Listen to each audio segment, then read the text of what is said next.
Oh. Because it was yesterday? No, so music's coming back. Concerts are being announced. Yeah. And Primus has rescheduled their tour, a farewell to Kings. They are doing a full LP cover show of Rush's A Farewell to Kings. Oh, the band Rush. Yeah, Yeah. okay. That's what they're touring with. So, And their date in Salt Lake City is October 13th at the Complex. You can go. Primus plays Rush, essentially. Yes. But like But start to specifically finish, that the whole album. Yeah, well. Which should be kind of cool. So they're going to come to the complex and get out a record player and put on the album. And No, they They'll will actually perform play it. Okay. the entire album. So you'll Nice have Rush concept. fans and Primus fans coming together. Well, I think they already They- kind of like each other a lot. You think so? Haven't they? I think I seem to remember something about collaboration Maybe. with Rush I don't and know. Primus. Are we farting around? Oh, for sure. An elegant way of wasting time. It's Farting Around with Radio from Hell on X96. Apparently, See- we're not farting around. We're not farting Yeah. around. We're farting around.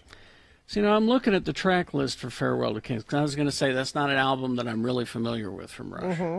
I'm only familiar with Moving Pictures. And there's one song on there I recognize, Closer to the Heart. Well, That's it. That's it. You're not- I mean, you're You're not going to have true to be Rush a fan. really, really but I'm big not a Rush fan. I'm not a true Rush fan. So how about, I mean, are you a true Primus fan?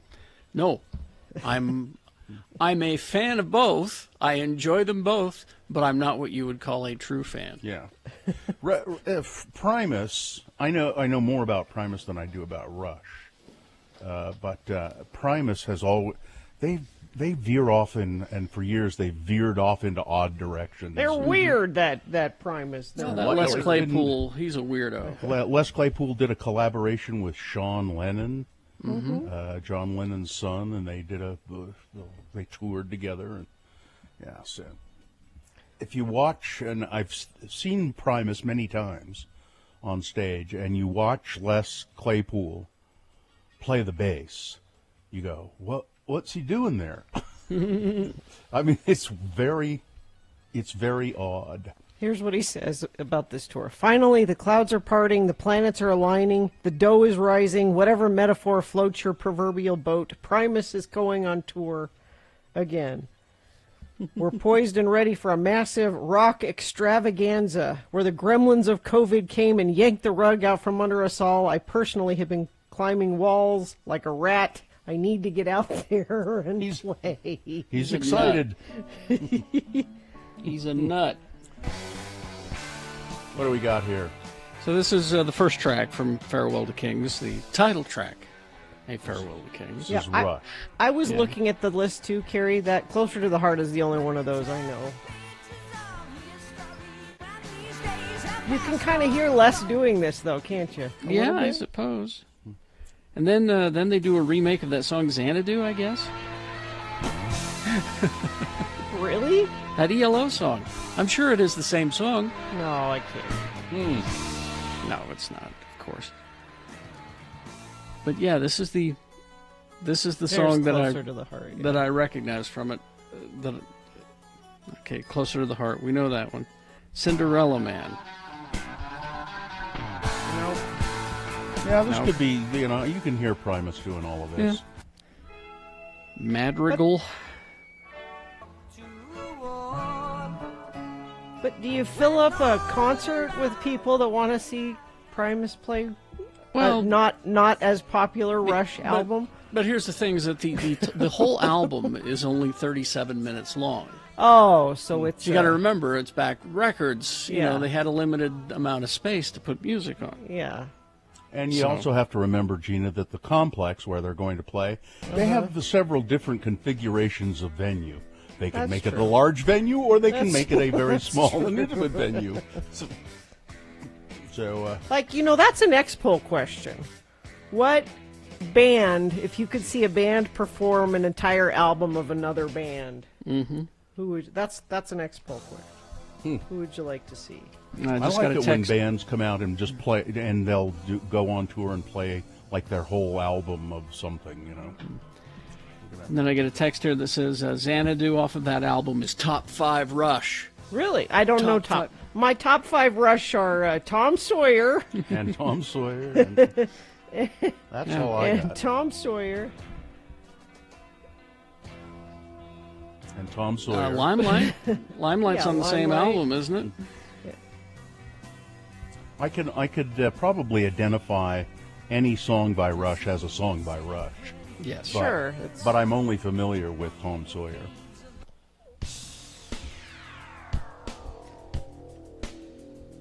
Yeah, this Hey, is Tom Sawyer.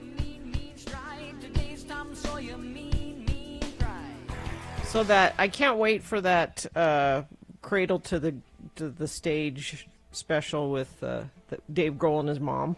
Because she wrote that book, and the show is that they actually go around and interview all these rock stars with their moms. And one of my favorite stories from the book, and I've told you guys this before, but since we're talking about it, was where Geddy Lee got his name. Because Geddy's not his real name. Yeah, something about his brother couldn't pronounce No, his real name. His mom's Polish Yeah. and has a thick accent. His name's Gary. Geddy. Geddy. So everybody called him Everybody Geddy. called him Geddy. Hey, Geddy, your mom wants you. Geddy. And it was probably, well, never mind.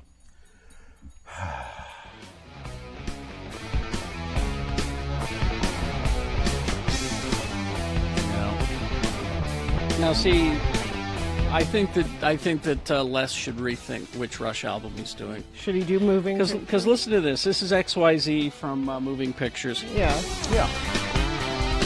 I can hear Primus in that. Primus could easily Yeah. do that. Sure. Listen to the bass. I mean, Yep. that's Come on, Les, do that. Come on, Les, do the album. Let's send him a note. Here's some notes on your. Send a note. Rush We've tribute considered show. this. You might want to, because he might listen. I shouldn't we've have had said- Primus at our big ass show many times. That's so. true. And I shouldn't have said better album because that just opens up a whole can of fish. Are you making Rush fans mad? In my opinion, better album. Thank you. Jesus. Spirit of Radio. What about Spirit of Radio? I like Spirit of Radio, the song, yeah. I think You don't Rush like- is overrated. How about that? Rush is overrated. Bill at x96.com. Yeah, and I'm fine with that. Bill, Rush fans are smart people. And this is That's- not my. that's highbrow rock music. to I would Rush. say this is not my opinion. This is fact. Rush is overrated. Not my opinion. It's fact. So, Bill at x96.com. I don't Send care. your I just angry don't letters. care. Just don't. And now the most completely out of context text of the morning. How about Grateful Dead concerts? Huh? What about them? I keep hearing bootlegs ask the time. Voice to text is a tragedy, sir. And don't know. how about Grateful Dead? We weren't talking about the Grateful Dead. We did any. Or meaning Grateful Dead cover. Do a lot of covers? Is that what? Well, he didn't say covers in his voice to text. Don't know. All right, I'd say that's enough for us. Sure, that's fine. This has been Farting Around with Carrie, Bill, and Gina on X96, Radio from Hell. You betcha. So we will take a break here, and then we'll come back and officially begin the Radio from Hell show. And if you would, That's you. yeah, You have a message. yeah. It's like, I usually remember to mute the phone before the show starts, but I'll do that right now. That's the sound when I get a text message. That's the sound. Is it an important text message? No, it's just No. I'm overdrawn at the bank. That's I'm overdrawn. not a big deal. Not a big deal, but they let me Take know. care of that. Yeah. Anyway, check in with the Radio from Hell show. 877-602-9696. That's the number to call. And we like to hear from you in the morning. What are you going to do today? Are you a Rush fan? Are you a Primus fan? Are you excited that concerts are starting up again? Whatever you want to talk about, just briefly, as we begin the Radio from Hell show. 877-602-9696.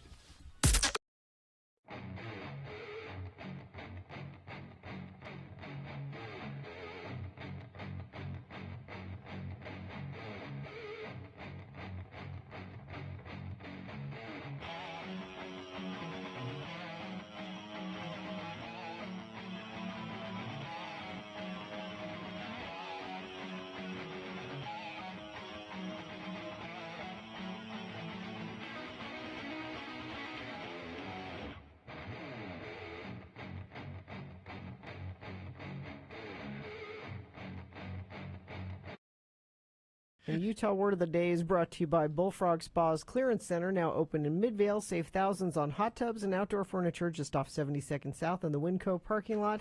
A temporary clearance sale that ends soon.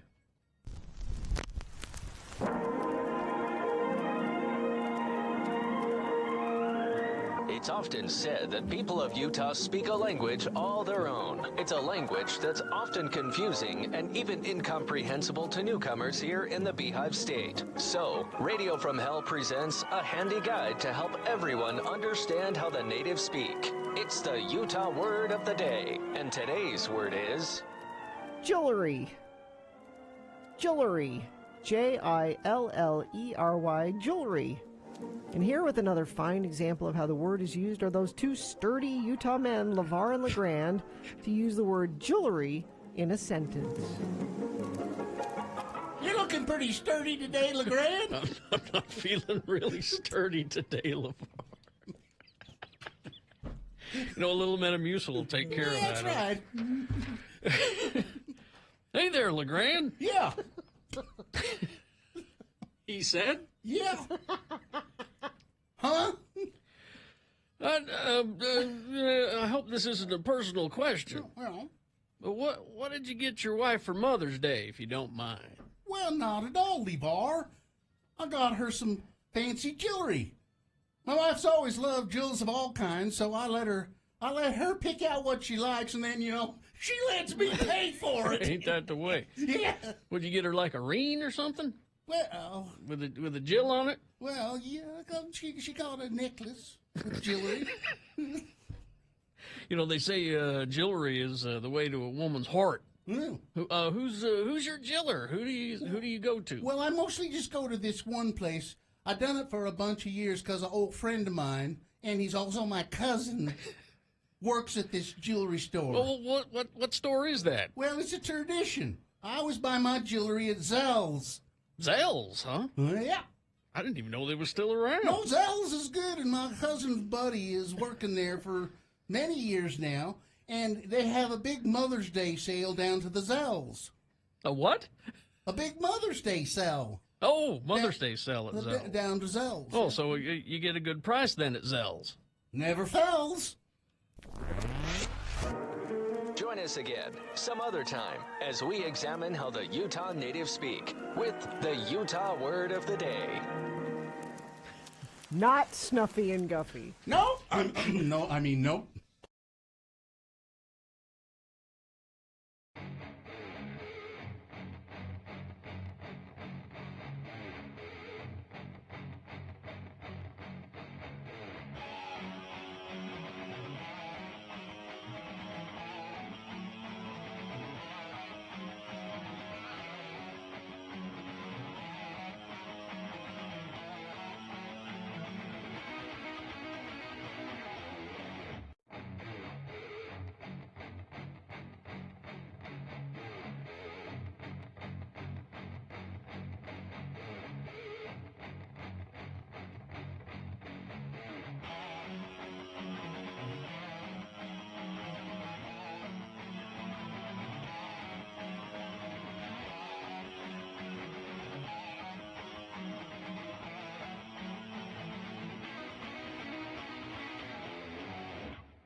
All right, let's get this over with. You will have a chance to cast your vote for Rick Santorum a little bit later on in the program as you attend to Boners of the Day. But yeah, let's officially begin the show. We'll go to your check-ins. If anybody call yet? No? Yeah, some people are there waiting. Well, somebody's there. We got one line. We get a line. Yeah. We got one line, so call. There are a couple of lines open, 877-602-9696. Give us a little energy here, will you? Come on, call us. Gina, do we have a sponsor here? Sure. Mother's Day is May 9th. Don't say I didn't remind you. Mother's Day is May 9th. Come into Lim Jewelers for something she'll never forget. Find her Mother's Day gift at limjewelers.com. Lim Jewelers is your Mother's Day gift headquarters. The moon is on the wane. It's a waning gibbous moon, 97.2% of full. The moon will set today at 7:38 a.m., today being Wednesday. It's the 28th day of April in the year of our Lord Jesus Christ, 2021. 405 days now. We have been broadcasting in pandemic mode. That is, each of us, Carrie, Bill, and Gina, in our respective homes, separated. We haven't seen, although I don't, I feel like I have been with you every day, but we haven't been physically together. Yeah, we have this x96.com/live. We have a camera set up in our studio so we can see each other. But it is kind of weird to think we haven't physically been together in 405 days. Katie, wait a minute. I want to start back. So I want you to know that this is the program that birthed the morning show from nothing. When we came to radio, there was nothing. No. We created a blank slate. We birthed the morning show from nothing. Nothing here. We're still at it. Sure, you had, Tom Barberi. a Fisher and Todd. Sure, you may have had that. Fisher and Todd. But a John and Dan, maybe a little. But, it was the idealism. It was the manifest destiny. That's right, exactly. We're radio from hell. Lords of Morning Radio, Kerry Jackson, Bill Allred, Gina Barberi, Katie for short, in the studio in downtown Salt Lake, making sure that this show runs tight and smooth, and Skip and Miriam helping out in the producers. So now, all right, check-ins, all right?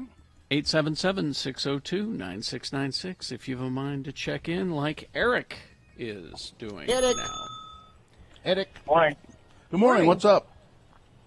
I just have a PSA about motorcycle safety. I'm actually out on my bike this morning right now. But a guy that I ride with in a group lost his life last week in a motorcycle accident. And his funeral procession is going to be this weekend. So he's actually going to be buried in Pocatello. So there's going to be a huge parade of motorcycles from Ogden to Pocatello to see him off. And as the weather gets better, please watch out for motorcyclists. I really like to get where I'm going and to get there in one piece. Yeah. I think I saw the incident that you're talking about and read about it. It was published in the paper, wasn't it? I do not know. I don't know any of the specifics. I just know that we lost a good friend of the community. So, sorry. Sorry about that. Does it ever make you reconsider? Say maybe it's time to stop. I used to ride a motorcycle all the time, and I had just one little. There he goes. Too late. I had one little spill, and I just went, nah, I'm pretty much done. I mean, a little bit. I know the risks every time I put my helmet on and I reach for my keys, but I do my best to mitigate the risks. But really, the biggest danger is, self-inflicted or people not paying attention. Yeah. So. Yeah. Well, and Eric, just a suggestion. I don't know. I mean, you probably have quite a few people lined up for this parade or whatever you want to call it. Procession. You might want to let the local authorities know that you're doing this. highway Well, patrol I'm or not something? in the organizing. I'm just participating. So Because, I don't know if there has been any communication there. yeah, that many bikes in a procession is bound to draw a little curiosity / ire. Right. I don't expect it to be wild. I expect it to be very respectful of our friend and remorseful of his loss. So. You don't give the cops a reason to hassle you, is what I'm saying. I do my very best to not. Have a good ride, Eric. Thanks for calling. All right, thank you guys. See ya. There he goes. Yeah, he's riding a lawnmower, apparently. Yeah, that was tiny. Or a chainsaw. Traffic, please, Gina. So we have an incident at Banter Highway, northbound California Avenue. Cars are off to the right shoulder there. Crash northbound I-15 near 4th South exit in Springville. Cars are off to the right shoulder there. And a crash southbound I-15 approaching 26 South exit in Woods Cross. 2 right lanes are blocked. Traffic is getting by in the 2 left lanes. Carrie? Traffic brought to you by Scott Hale. Schedule your appointment by April 30th to get a professional AC or furnace tune-up for only $49 with Scott Hale Plumbing, Heating, and Air. Call 801-264-HALE. All right, we will take a break here. We will be back with not only big boy news and opinnuendo, but things that must go, all in the next break. Stand by. X96.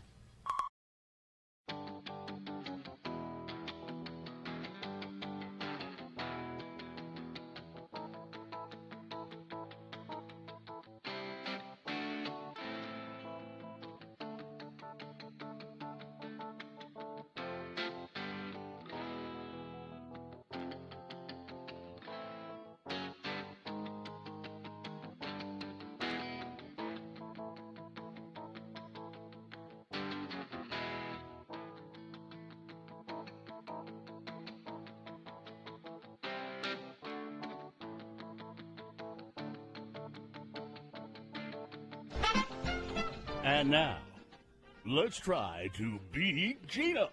It's the game show that even the living dead love to play. It's the kooky, ooky, and altogether spooky Halloween edition of our game. We have horror trivia galore all this month and fabulous prizes to get. It's a radio from Hell tote bag. And now, let's meet our host, the man who knows that when hell is full, the dead will walk the earth. When he's not hosting our game, he's out killing zombies. Carrie Jackson. Oh, thank you, Johnny. Thank you so much. How are things in the basement? Oh, dusty. Dust. How do you keep your pipes working so well and all that dust, Johnny? I thrive on dust. Oh, okay. The announcer anomaly, that is Johnny. All right. Off the air, we tossed a coin to determine who would be our contestant, and we have decided that, the coin has decided, that is, Debbie is going to be our contestant for Beat Gina right now. Debbie, are you there? I am. Good morning. Hi, Debbie. All right, Debbie, we're going to toss a coin again to determine who goes first. It does give you an advantage in the game. Debbie, heads or tails? Heads, please. Heads. All right. Coin toss app says tails. Uh-oh. That means Gina goes first. Okay. All right. So this is it. It's Night of the Living Dead trivia. Gina goes first. Debbie, this means that this question is solely for Gina. She gets to answer it without any interference from you, like Orange 45. Don't step in there. Shut up, man. Don't make me say it, Debbie. But if she gets it wrong, you get a chance to steal the point away by answering the question correctly. So pay attention, even though it's not your question. Gina. Yes. Oh, first person to 3 points wins. As she fled from the cemetery zombie, okay. Barbara crashed the car that she and Johnny had arrived in. What did she hit? Was it A, a tree, B, a gas station, C, a popcorn stand, or D, Dennis Quaid's dignity? I'm going to say a tree. A tree is correct. Yes. It's 1-0 for Gina. Now, Debbie, you control the question, and we'll have a chance to tie the game. And, Debbie, we're having a little hard time hearing you. At least I am. Yes. Maybe you could step up to your phone a little more. Okay, is that any better? It's a little bit better, but speak up there. Debbie, Okay. where did Ben find his truck? Was it A, at the big Trucktober sales event? He saved a great deal of money on. B, Beekman's Diner. C, the Naughty Pine Cafe in Loa. Ask for Hazel. Or D, the Peach Pit Diner. I'm going to go with B. Beekman's Diner is correct. That is correct. It's now tied 1-1. Gina's turn to try and answer a question. Gina, which actor/actress played one of the Trapped Seven as well as one of the Living Dead? Was it A, Carl Hardman, B, Marilyn Monroe, C, Dame Judi Dench, because she can play anything, or D, Marilyn Eastman? I'll go with D, Marilyn Eastman. That is correct. That was really difficult. It's 2-1. Debbie, now you have a chance to tie. Debbie, what is Karen Cooper's single line of dialogue in the film? I hurt. That's A. B, MAGA. C, I turned myself into a pickle. I'm Pickle Karen. Or D, I can feel myself rot. Oh. D. I can feel myself rot? Good Yes. guess, but incorrect. I'm sorry. Gina? Well, then it would have to be, as much as I want it to be, Pickle Karen. You're going to win. You're going to win, you know, if you get this right, Gina. And we won't going have any for a more of minute? these. We won't have any more of these fabulous questions.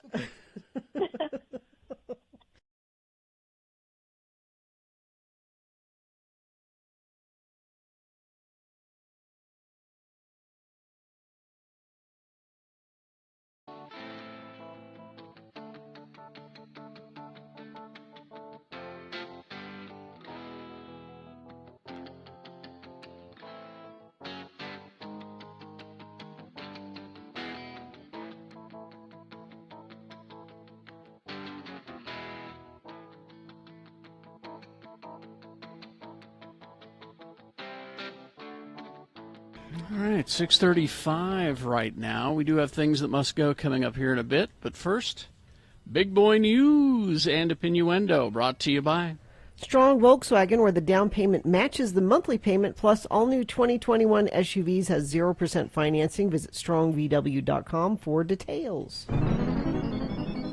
Apparently, some members of the Saturday Night Live cast are pretty confused and pretty annoyed that Elon Musk is scheduled to host the show.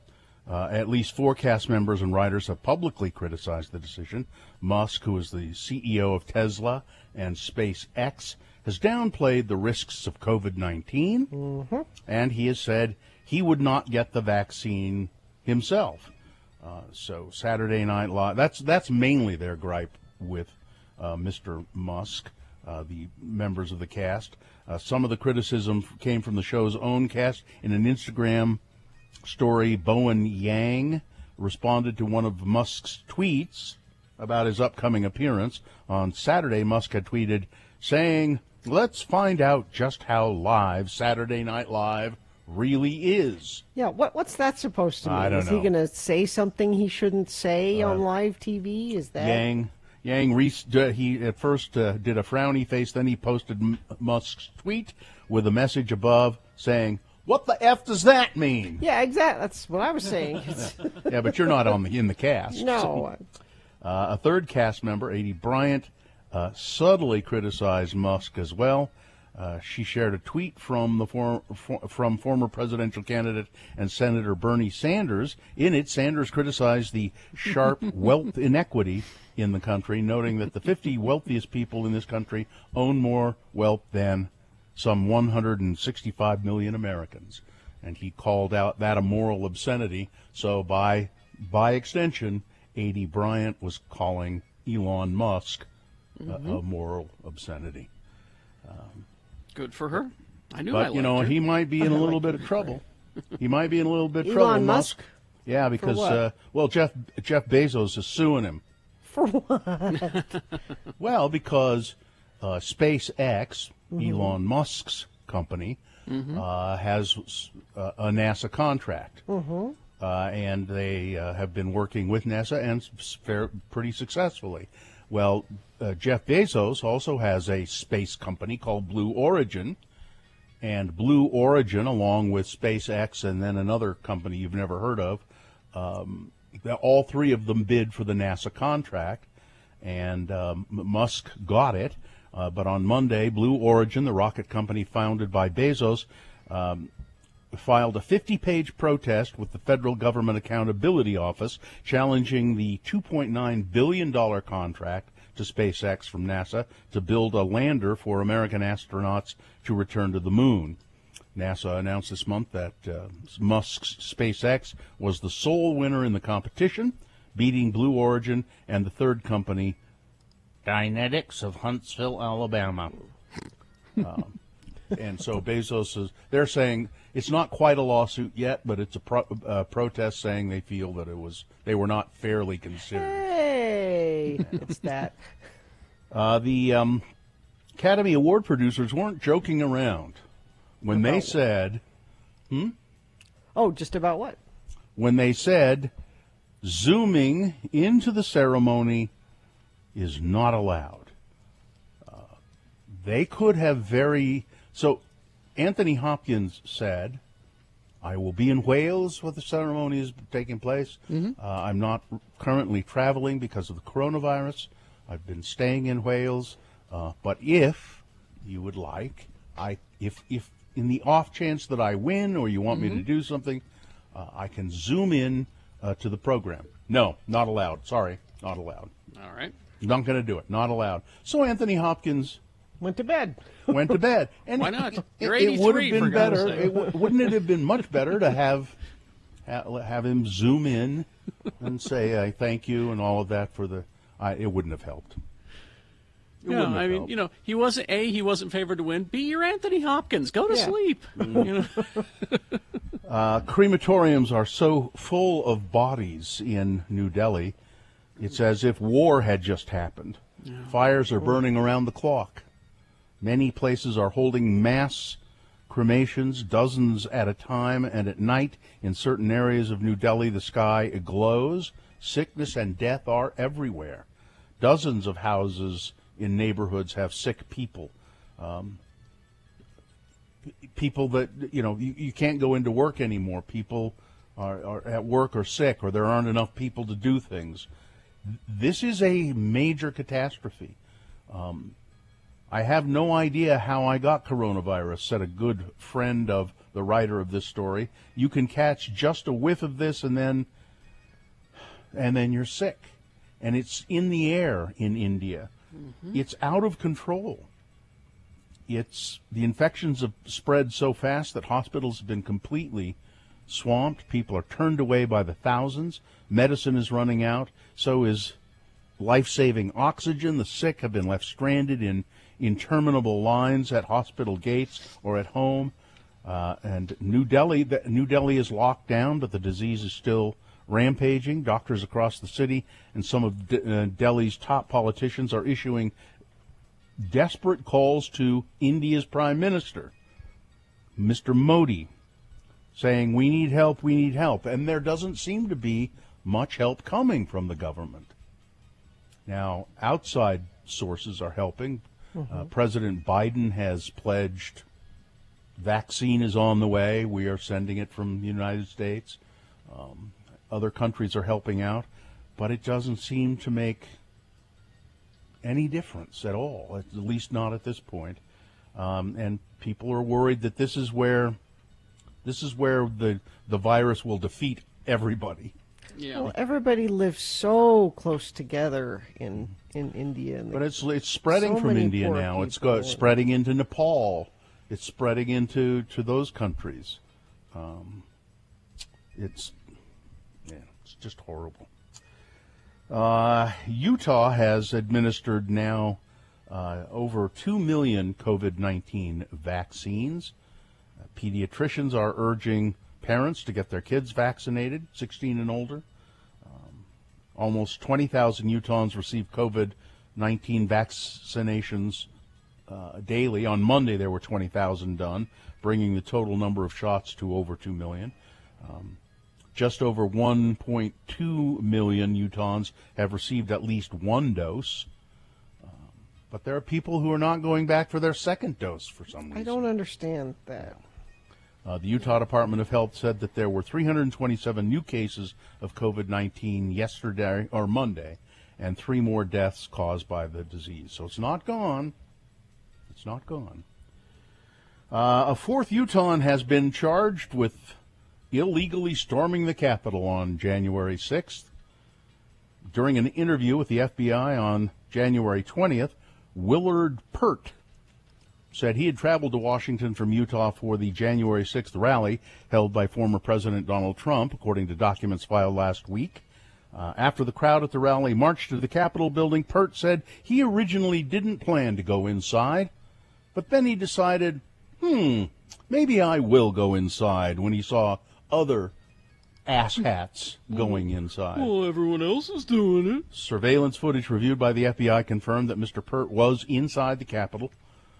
Pert didn't participate in any destruction in the building, apparently, but he reportedly chanted loudly. He also admitted to knowingly entering the U.S. Capitol building with the intent that his entry would impede or disrupt the orderly conduct of government, business, or official functions. You know, they were going to stop the election. Sedition. Yes. Yeah, There it is. He No, admitted Harry, to it. he's a patriot. I don't know what you're talking about. Oh, this is no big deal. Now, Benghazi, that's, Yeah. Let's see, how much time do we have here? One more story. Oh, let me do something a little more upbeat then, shall I? How about summertime is swiftly approaching. And if you know, and I know you do know, Gina, that s'mores are the best thing about summer. Absolutely. Well, and it wouldn't be summer without having s'mores a bunch of times. So if you're into s'mores, maybe you'd like to try multiple variations of s'mores. Now available on Amazon. It's the Hershey's S'mores Variety Kit. An absolute dream come true. The kit, which Amazon notes is imported from Canada, includes 120-gram Reese's bar, a 43-gram Hershey's Creamy Milk Chocolate bar, a 43-gram Hershey's Cookies and Cream bar, a bag of marshmallows, and 3 packs of Golden Graham crackers. Kids, So Mother's basically- Day is May 9th. I'm just saying. Your kids don't listen to the show. Oh, that's right. So basically what they're saying, you've got all this different varieties of chocolate to mix with the marshmallows and put between the grams. So, Bill, if you could forward this story to Gina, then Gina could accidentally forward it to her children. Okay. Oh, did I send you that? Oh, I meant to send that to someone else. I'm sorry. But it sure looks good, doesn't it? All right. Sports weather traffic. All right, guys. You know what Saturday is.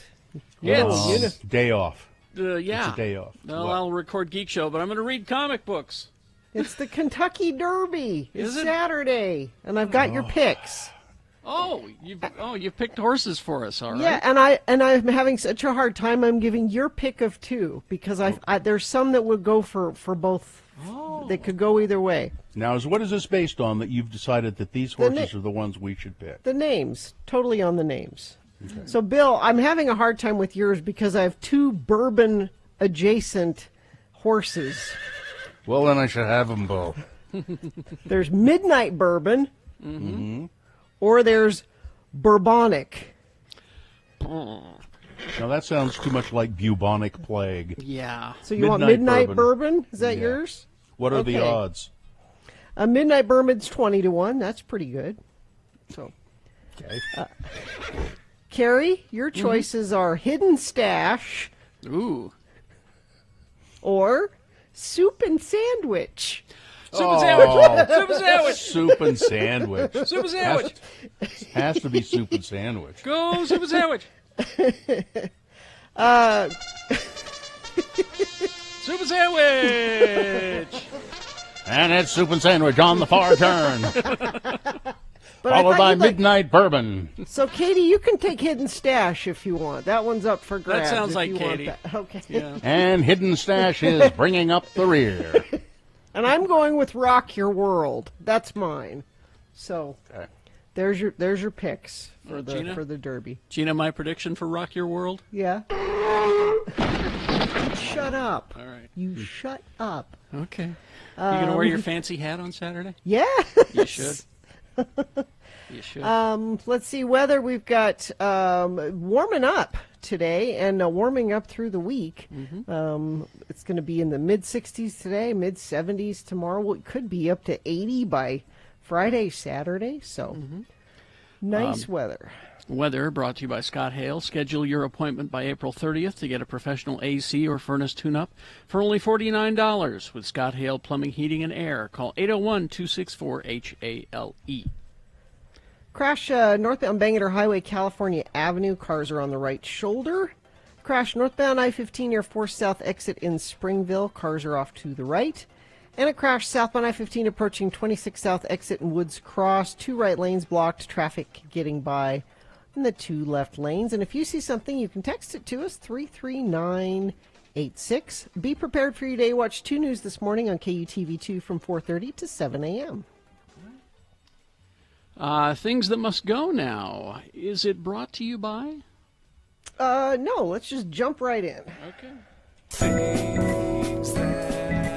Things that must go on the radio. From Hell Show. These are things that really bug you. You just, oh, man, I can't stand this anymore. This thing has to go for my life. So you send it to Radio from Hell at x96.com. Put must go on the subject line. And if we read yours, maybe, just maybe, it will, well, it'll make you feel better. I can guarantee that. But maybe these things will disappear from your life. So we've got must goes. We've all got some from listeners. Carrie, you want to start? Sure, I can start. Must go is the little droplets of coffee that fall from my thermos. There we go. We will start with one from here on Mount Doom, where times are always hard. Things that must go. When you're really nice French milled oatmeal hand soap, when that bar cracks. It's just the worst. Yeah. You know, the soap still works when that. It does, but you know, I say it's broken and I throw it away. Yeah, I mean, you know, I probably should. Yeah. Let's see. This one from Please Don't Use My Name. Hello, Lords. A year or so ago, a thing that I mentioned must go was scalping. While it still does annoy me, in fact, worse now, I'll shift through those weeds in a bit here. I admit that in hindsight, I didn't pick the best choice citing older gaming tech. However, it's still a major problem, if you've heard, not only in gaming, but the recently released PlayStation 5 and Xbox Series consoles. But with more important suppliers, too. You'd think that would stop. But no, the COVID pandemic has really awoken inner scumbags in people. And they don't have to be politicians or part of the mafia to do it. So to sum it up, I still think scalping must go. And for that matter, panic shopping as well. It's going to be real hand-to-hand right now. I need no need to overwork essential employees this bad. So the thing is, it's the selling it on eBay for a higher price. Did you ever get your PlayStation 5? Nope. Still not. And now people have offered to get it for me but I don't want to deal with all of that. So thank you everybody that has said I'll get one for you, and I'm not meeting anybody in a parking lot to get a PlayStation. If you just wait a few more months, I think you'll be fine. Also, please don't use my name. I work in an office during the day, and I have a few coworker-related must-goes. When my coworker takes it upon himself to overstep his bounds on my projects. Typically, this wouldn't be such a big deal because I know I can make mistakes. But when it's every project that is for his favorite people, it makes me look like I don't know what I'm doing and that they should work with him instead of me, which has happened. Also, when the same coworker micromanages my day, I have plenty to work on. You don't need to ask me every hour. So what now? What are we doing? Have you seen so-and-so's request? Ugh, make like a tree and get the hug out of here. Also, anytime same coworker stealing my ideas and claiming them as his own. He will shout out to management options, resolutions, or ideas that I have come up with before I can say anything, making me look like a fool if I say, that was my idea. So yes, I've stopped saying anything. I'd like to keep going, but that's it for now. We'll see how the rest of the week goes. Thanks for letting me listen. All right, Gina? I'll go next. I have a couple of my own. Number one, seeing a cat that you once paid hospital bills of around $4,000 for, because he ate a small piece of rubber tubing off of the floor, seeing that cat trying to eat a piece of plastic that's on the floor must go. And also, that same cat that has received nothing but care and kindness from you throughout his entire adult cat life, that cat sinking his fangs into your hand because you're not petting him. That must go. It really must go. This sounds like a toxic relationship. Oh, my God, that cat's neurotic. This one says, greeting, lords. The last time I had a list of things that must go, those things went away. So here's hoping that the airing of my grievances on the radio will continue to work. I have 3 things that must go. Number 1, this is a tall order. Gwyneth Paltrow and her snake oil website, Goop, must go. Well. Number 2, all forms of the gender reveal party must go. Nobody cares if your baby will be a boy or a girl. Agreed. And finally, number 3, when you get nice and clean and you finish your shower and then immediately have to go number 2 after getting out of the shower. Oh, yeah. That An unfortunate chain of events. Yeah, thanks for letting me listen, Blade. This one, achy backs must go. I have too many adult things to do and I don't have time to be in pain. People who don't listen must go. I have a coworker that will seemingly deliberately ignore anything being said to him, only to ask a question about the same topic 30 seconds later. Shut up and listen, bonehead. And lastly, Trump 2020 propaganda. It's over, guys. Time to swallow the pill like a big boy. Thanks for letting me listen. Geek Show says, hey, and hot sauce cannot be crispy. And finally, this one. Good morning, lords and ladies. Feel free to use my name, Taylor. I have one little thing that must go. When an app on your phone calls for an update and you click the What's New section to see how they've updated it, and all it says is, we've tweaked the experience for the better, or something along those lines. That must go. I am genuinely curious of what changes have been made in order to better my experience. That's all I've got to complain about right now. Thanks for motivating my mornings for 10-plus years. Love always, your adoring fan, Taylor. Gina? Thank you, Taylor. I don't mind ads when I'm watching streaming TV shows. If it saves me a little money from not, I don't pay for the freebie. But what I do mind is when there are only 2 ads. Yes. That run over and over and over. And sometimes it's a promotional ad for the show that you're watching. Yeah. I don't mind the ad. Just change it up a little bit. Yeah. Something different, please. This from Brian, the New York wine guy. Hello, lords. My things that must go are many and various, but for today what must go includes whomever last wired the electric in the house I bought last year. Everything's backwards and counterintuitive. Yep. My local grocery store stopped selling my favorite coffee, so now I have to drive an extra 20 minutes to the one that still carries it. Please use your infinite power to bring it back to me. Lastly, I would love to see Tucker Carlson slathered in honey and sent running naked through Yellowstone National Park during bear mating season. Yes. Thank you all for making my days better, Brian. And then there's this one. Hi there, you wonderful people who got me through high school mornings, college mornings, and now my commute to work. I have two things that must go. Number one, the little divots in the bottom of drinking glasses so that when they're in the dishwasher, they collect water, despite the dry cycle. Yes. And then I put them in the cupboard and there's water everywhere. Number two, the ratio of pepper to salt in those little condiment packets fast food places give us. There's too much salt and not enough pepper. Yeah, you only need this much salt. Yeah, a bigger pepper container. Yeah. No, I they need to be even. Yeah? Well, I'm actually, a pepper guy. I need more salt, actually. But as you can see, my life is super hard. Love listening to you every morning for so many years. Thanks for being a voice of humor and reason. You think your life is hard. My soap is cracked. Throw it away. Things that must go on the radio from Hell Show. Traffic, please, Gina. Crash northbound SR 36 at milepost 62. This is Stansbury Parkway in Stansbury Park. Off to the right shoulder. Crash northbound I-15 second south in Springville. That is also off to the right shoulder. And looks like that's about it. What are you seeing out there? You can text it to us, 33986, if it's safe for you to do that, and we'll pass it along. If you're looking for an adventure this summer, look no further than your backyard at Nevada's Pony Express territories. For both outdoor recreation and fun, go to loneliestroad.us for more information. All right, we will take a break. We will be back. Boners round one coming up in the next hour. And as soon as we award round one of your boners at 7:45, that's when you need to start lining up your phone calls, your questions for Dr. Cobble about the coronavirus, about these new CDC regulations that were released. We can talk about that. We can talk about the vaccination, all of those things.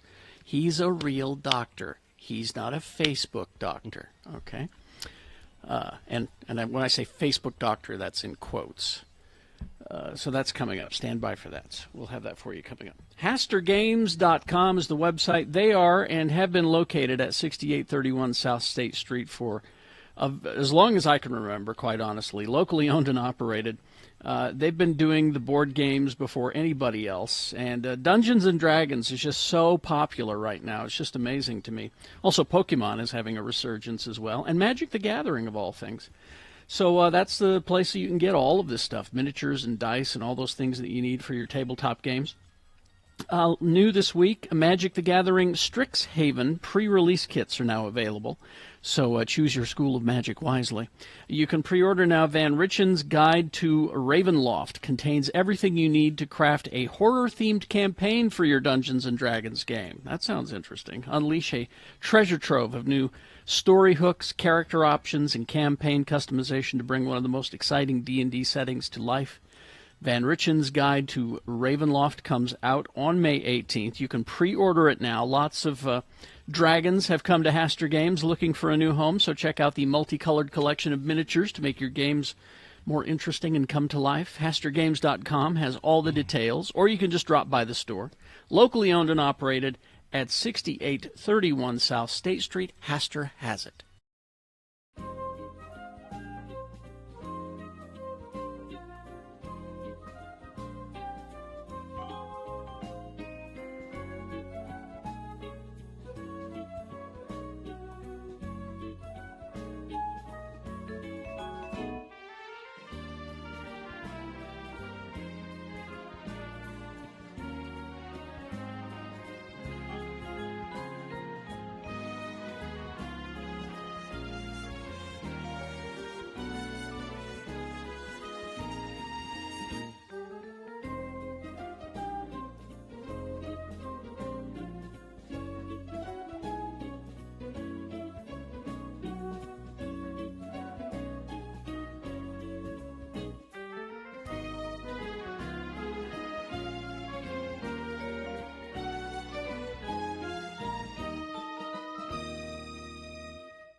Hey, you turned me Pickle Karen. That's my answer. Oh, Gina, that's incorrect. It's Eichbert's. But you still control the question. I believe that was the steal, so you still control the question. Steal. So now this is your question. You control it. Gina, what does Ben use to keep the undead at bay? Is it A, that new Vin Diesel record? Have you heard it? Yeah. B, fire. C, circles of salt on the ground. Or D, an apple a day. Keeps the zombies away. That's the old saying, right? That's what I heard. Yeah. I don't know. Do we need to stretch this out anymore, or should I just put a stake in it? Yeah, we can just. Okay. That would be torches. That would be fire. Fire. There we go. You Gina are the winner, Gina. The game. Oh, Fabulous. Gina, way to go. Yeah, way to go, Gina. That was It's brilliant. all good. It's all good. Debbie, you were a good sport. Would you like the promise of someday getting a Radio from Hell tote bag? Yes, I would. Yes, Okay. I would. Okay. Hang on the line. We'll get your information, and someday someone will contact you about how to get it.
I think we have a contest right here, don't we? Yeah, X96 presents Cinders album release show Saturday, August 28th at the Complex. You can get tickets at showclicks.com, or you can win some from us right now by texting this keyword. A random texter will get 2 tickets to the show. The keyword is Cinders, Cinders, Cinders. Text it to 33986. All right, so just finishing up the last of my Mill Creek coffee here. Oh, me too. Yeah. Oh, let me see. Oh, mine's gone. Did you drink it all? I drank it all. I'm going to have to make another pot. Do you have a coffee pot there in the room that you can? Oh, Yeah. nice. Yeah. Delicious. That's Mill Creek coffee. Its freshness never tasted so good. Coffee is fundamental. I thought that was their slogan. That's it. Yeah, that's it. that Coffee, Mill Creek coffee. It's fundamental. It's fundamental. So I got a very important phone call yesterday. Oh, yeah? A phone call. Yep. Oh, is this? Yeah. Sailor boy! Fan mail from some flounder? So I haven't talked to Festus that much the last week or so because we've been waiting for him to get his orders for when he can leave Fort Sam Houston in Texas to go to his more permanent station in Jacksonville, Florida, which Bill, for some reason, is really enamored of his. Oh, Jacksonville, it's a great place. I think it's going to be wonderful. Yeah. his station You heard that? there. You heard that kid on The Good Place talking about it all the time. It must be. It sounds magical. And Festus told me, it's the biggest city in America. Jacksonville? And I said, what? And he said, not by like big downtown thing, like by land. Like by land, it is the most spread out, like more than L.A. That just sounds selfish, frankly. Yeah, it's just all of northern Florida is Jacksonville, I think is what. Yeah. All of southern Georgia is Jacksonville. But I haven't been talking to him because he has been waiting to get his orders. And every time I would call or he would call me, I'd be like, so do you have your orders yet? And he's like, I will call you when I get my orders. Mm-hmm. I'm tired of people asking me when I've gotten I don't have them yet. I have no information for you. I don't understand, though. They say, we're going to be sending you to Jacksonville, Florida. Mm-hmm. And so that's it. But you have to get your orders. Yeah, that say, here's the date you have to be here. Here's it's the specifics of. So yesterday, I'm at Hires because it's a day, and I'm sitting there waiting for my Diet Vanilla Coke to be brought out to me, and my phone rings, and it's Festus, and I said I know what this call is. You have your orders. He's like, I have my orders. I will be home next Thursday. Back in Salt Lake. So he has to drive. So not tomorrow, next week. Next week. Okay. Yeah, for some reason they gave him his orders, but he's still not allowed to leave the base till like next Tuesday. I said, what are you supposed to do for 5 days? He's like, I don't know. I'm just here. But he will drive from Texas to Salt Lake. Mm-hmm. And he said, can my wife and I stay with you? Uh-oh. Well, of course. No, the question is, are you both vaccinated? Of course you can stay with us. There are motels in the vicinity. Are you both vaccinated? But he was worried because he said, I know you do the show from the guest room. See, this is the bed right here. He said, so we'll have to kick you out of the guest room and you'll have to move your... And I said, no. We're going to give you the basement. Yeah, his old room. Yeah. Where all his crap is. Yeah, but there's no bed or anything in there. So. There's a floor, isn't there? We'll get you an You can borrow our inflatable air mattress. Yeah. Maybe. I might take you up. Is there carpet on the floor? Yeah. Oh, that's good enough. But he can't come and get it unless he's vaccinated. Okay. But I'm so excited because he'll be home for Mother's Day. It's like when is Mother's Day? It's next Sunday. That means you'll get another gift. No, I don't care about that. I just care about seeing him. All right.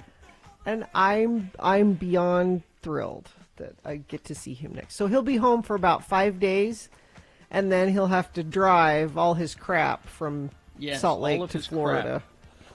All of it. Get it out of my house. Will he rent a trailer, a U-Haul? Yeah. But then I said, I'm worried about you driving from here to Florida with all your crap in a U-Haul, because that means you have to stay in motels along the way. Mm-hmm. Isn't someone going to break into your U-Haul and steal all... How do people do this? I've never moved across country like that. I've done it. You lock them. You'd lock them up.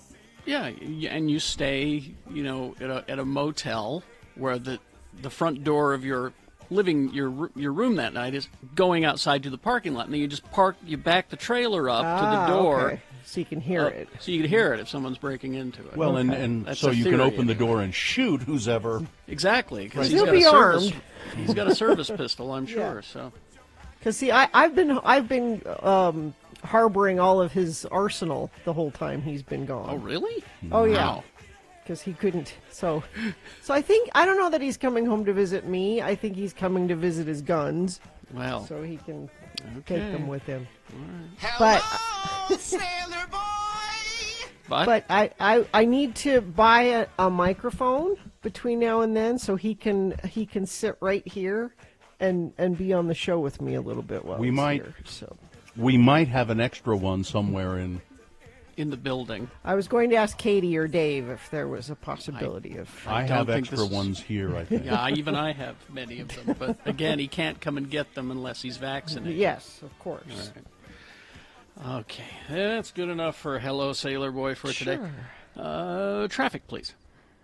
Let's see if we have anything new, because those earlier accidents look like they've mostly cleared up. Yep, I'm seeing green cameras all up and down the Wasatch Front. What are you seeing? I don't know.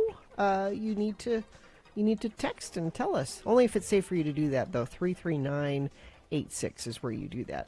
Strong Volkswagen, where the down payment matches the monthly payment, plus all new 2021 SUVs have 0% financing. Visit strongvw.com. All right. I hope when he's in Jacksonville, he goes to Hanna Park, which is on the beach, and it's the first beach community for African Americans during the period of segregation in the United States. Oh, what a lovely thing to celebrate. They were allowed to go to that That's beach. the beach they Yeah. were. I'm sure it's the best beach then. I'm sure it's got the whitest sand and the calmest winds. And Probably, yeah. Yeah. All right, we've got Boners Round 1 coming up. Here are the candidates you will be considering. Number 1, where's your proof, Burgess? Number 2, Spotify pays this guy handsomely to do this crap. Oh, yeah. And number 3, you don't know a hand grenade from a sex toy.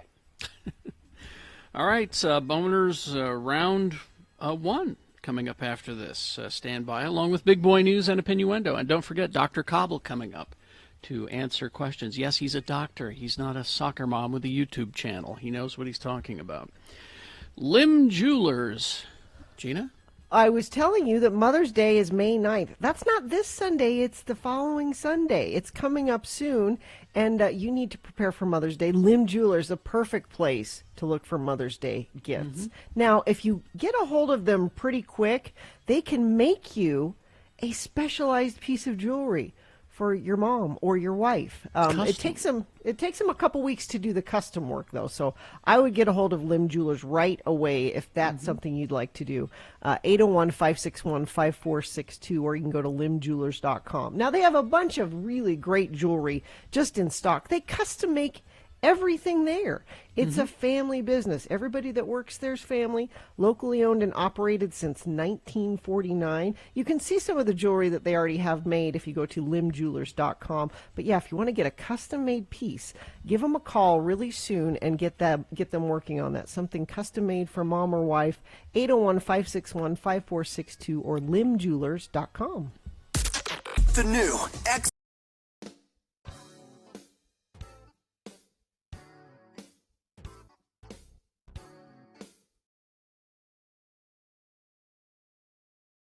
Today, we examine another group of words used by most Utahns called L words, or words that end in ELL. And to help you with today's lesson, each time an L word is used in the following dialogue, a bell will sound. Imagine, if you will, our two friends, LeVar and LeGrand, together in LeVar's trailer house. The TV is on. A conversation ensues. Again, these are L words. I love this TV show. Yeah. I am so glad that someone is showing the reruns of McKell's Navy. Me too. You know, I would just love to set sail with McKell myself.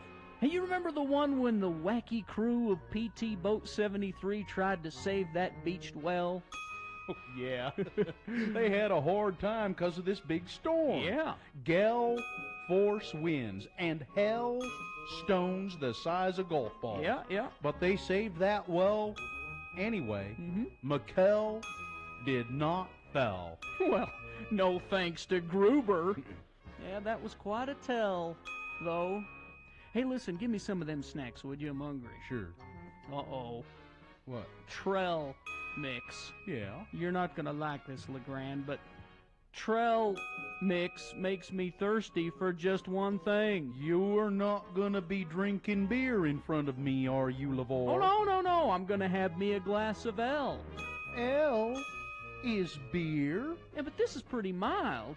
It's that Pell L from Squatters. It's so mild I can drink a whole bucket of it. You'd get drunk if you drunk a whole Pell.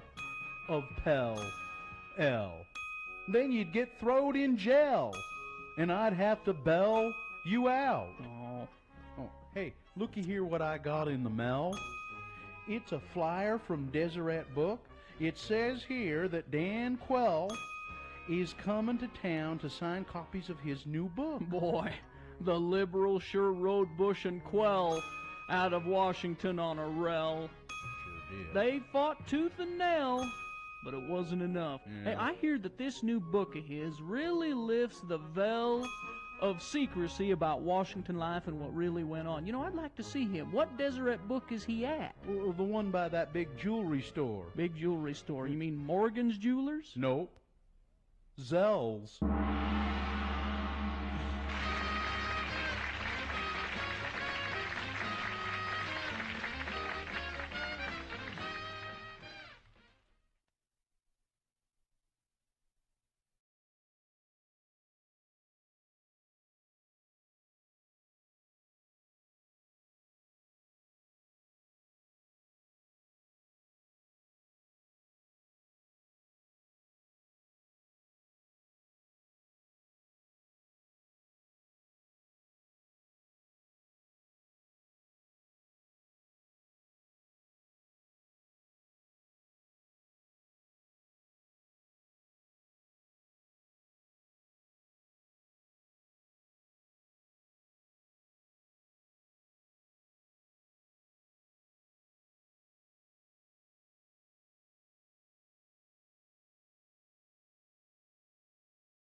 Let's get to it. Round one of your boners. Here we go. 1 second, though. That drop you just played. Yes. That was Richard Kind in there. Yes. So that must be that show that he's on. It's fairly new.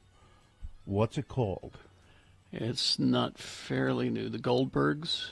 Oh, is that the Goldbergs? Yeah, he plays Murray's boss at the furniture store. All right. He's on another show, too.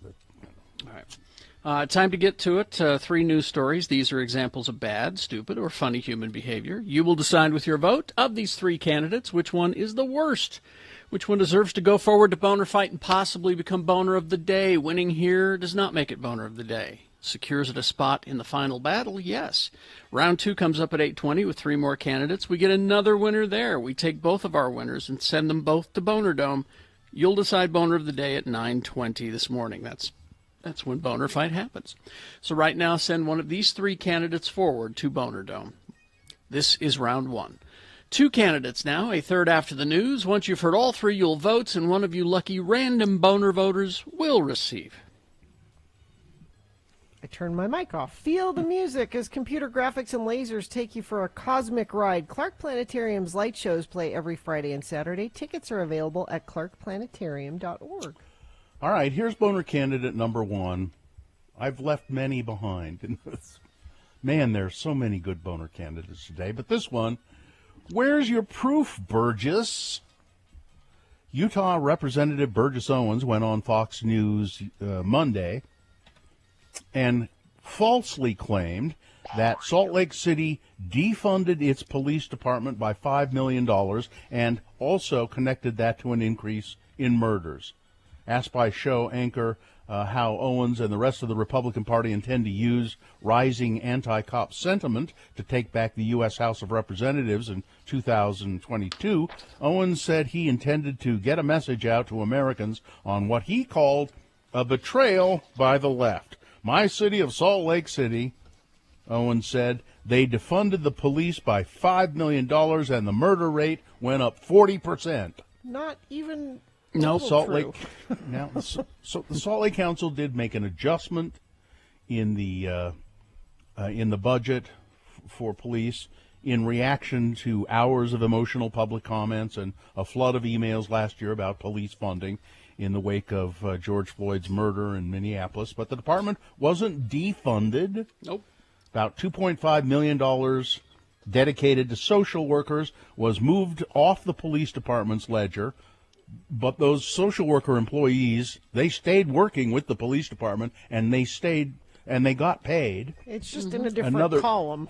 Yeah. Another $2.8 million went into a holding account, but it wasn't removed from the police budget. It was just on hold. The council formed a city commission on racial equity and policing to provide some input. And the council also increased funding for some department expenses, such as providing body cameras for every police officer. And what about the murder rate? Did it go up by 40%? That sounds very high. Wow, that's terrible. Salt Lake City's homicide rate is low enough that even a few additional homicides can make the rate appear to spike. Mm-hmm. So during the year from April 2020 until last month, for example, there were 16 homicides. The year before that, for the same period, there were 12, which equals an increase of 33%. But that's only 4 additional people. Yeah. But that percentage sounds so much more dramatic and scary for Burge. It's unclear where Owens got the 40% increase in the murder rate. Well, he just rounded it up from 33 to 40. You know. And his office did not respond to any requests for clarification. It's true. The Tribune, Channel 2, I know both tried to contact his office and they did not respond. And we've got a friend who is very close to the police department who said that none of this is true. Yeah. Boner candidate number 1. Where's your proof, Burgess? It's Boner candidate number 2. Now that number 1 was a good one. Mm-hmm. Number two is good as well. Spotify pays this guy handsomely to do this crap. In a recent episode of the Joe Rogan Experience, the world's most popular podcaster, and I think the world's most well-paid podcaster. Oh, by far, yeah. I forget the amount of money that Spotify gave him to be on their platform, but he suggested, this is Joe Rogan, suggesting that healthy young people don't need the COVID-19 vaccine, contrary to the advice of health professionals trying to stem a pandemic that's killed more than 3 million people. Rogan said he believes that, quote, for the most part, if it's safe, it is safe for you to get vaccinated. But he said, my parents are vaccinated. But then he said, but if you're 21 years old and you say to me, should I get vaccinated? I'll go, no. Stay healthy. If you're really good and healthy and you stay active, you don't need to get vaccinated. Being really healthy and active doesn't make a difference. Look at our sports people who keep getting COVID. Oh, and by the way, his contract with Spotify, $100 million. Jesus. They're paying this person. Yeah, and But the scary thing is, so many people listen to him. Yeah. And will use this. I don't think it's going too far to say people will die because of what he's saying. Because enough people will not get vaccinated that the chain reaction consequence of that is people will die. It's interesting to also to note that Spotify has made it very clear that they don't want vaccination stuff on their platform. But they haven't said anything about this. Yeah, they're paying him. Also, when Spotify bought the Joe Rogan Experience and brought it to their platform, he's courted multiple controversies. He's had transphobic remarks, and episodes of the show, by the way, past episodes have mysteriously disappeared. Like the Alex Jones stuff. Yeah. Yeah, so Spotify is taking it's not mysterious. Spotify is taking down episodes of the Joe Rogan Experience that don't conform to their public image, but they won't comment on it either. There are people I know who listen to him and believe him.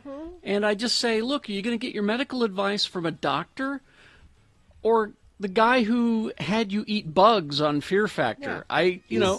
He's a comedian. He's a comedian. Coming up in a moment, boner candidate number 3, you don't know a hand grenade from a sex toy. All right. Boner candidate number 3 for round 1 coming up after this. Big Boy News and Opinnuendo, brought to you by Feldman's Deli wants to thank their customers for their generous support during these challenging times. They're open, offering dine-in, patio, and takeout service Tuesday through Saturday, 8 a.m. to 8 p.m. Come in for a nosh at Utah's only authentic Jewish deli. More information at feldmansdeli.com. Man, there's so many other boner candidates, too, I could have done today. I mean, there's the whole Kamala Harris book situation. Oh, yeah. Yeah.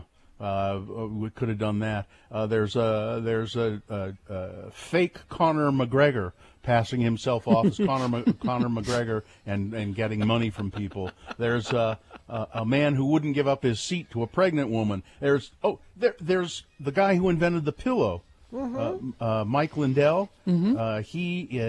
I never heard this, but apparently the Daily Mail reported some time ago that he had a romance with Jane Krakowski, the actress. There was a yeah. thing about that. Apparently now Jane Krakowski says I've never met Mike Lindell, and Mike Lindell says it didn't happen. Yeah. So that could have been a boner candidate too, but no, there are too many other good ones. Yeah, the Kamala Harris thing. So there was an article in the New York Post, and the woman that wrote the story is claiming she was ordered to by the editorial staff at the New York Post, and she's so embarrassed about it that she quit. Yeah. Yeah, and the New York Post. Because it's absolutely not true. It's a complete They did a report that said that Kamala, it was required, these immigrants coming across the border, they get these welcome packs, and in every welcome pack is a book written by Kamala Harris. Complete fabrication. Complete lies. There was a photograph of one person with one of these welcome packs, and in it there was a book written by Kamala Harris. One. Yeah, one. And so where did that happen? And it happened because it was donated by a community. There was a book drive. And Kamala donated one book to a book drive, and then that book ended up in the pack, and that's it.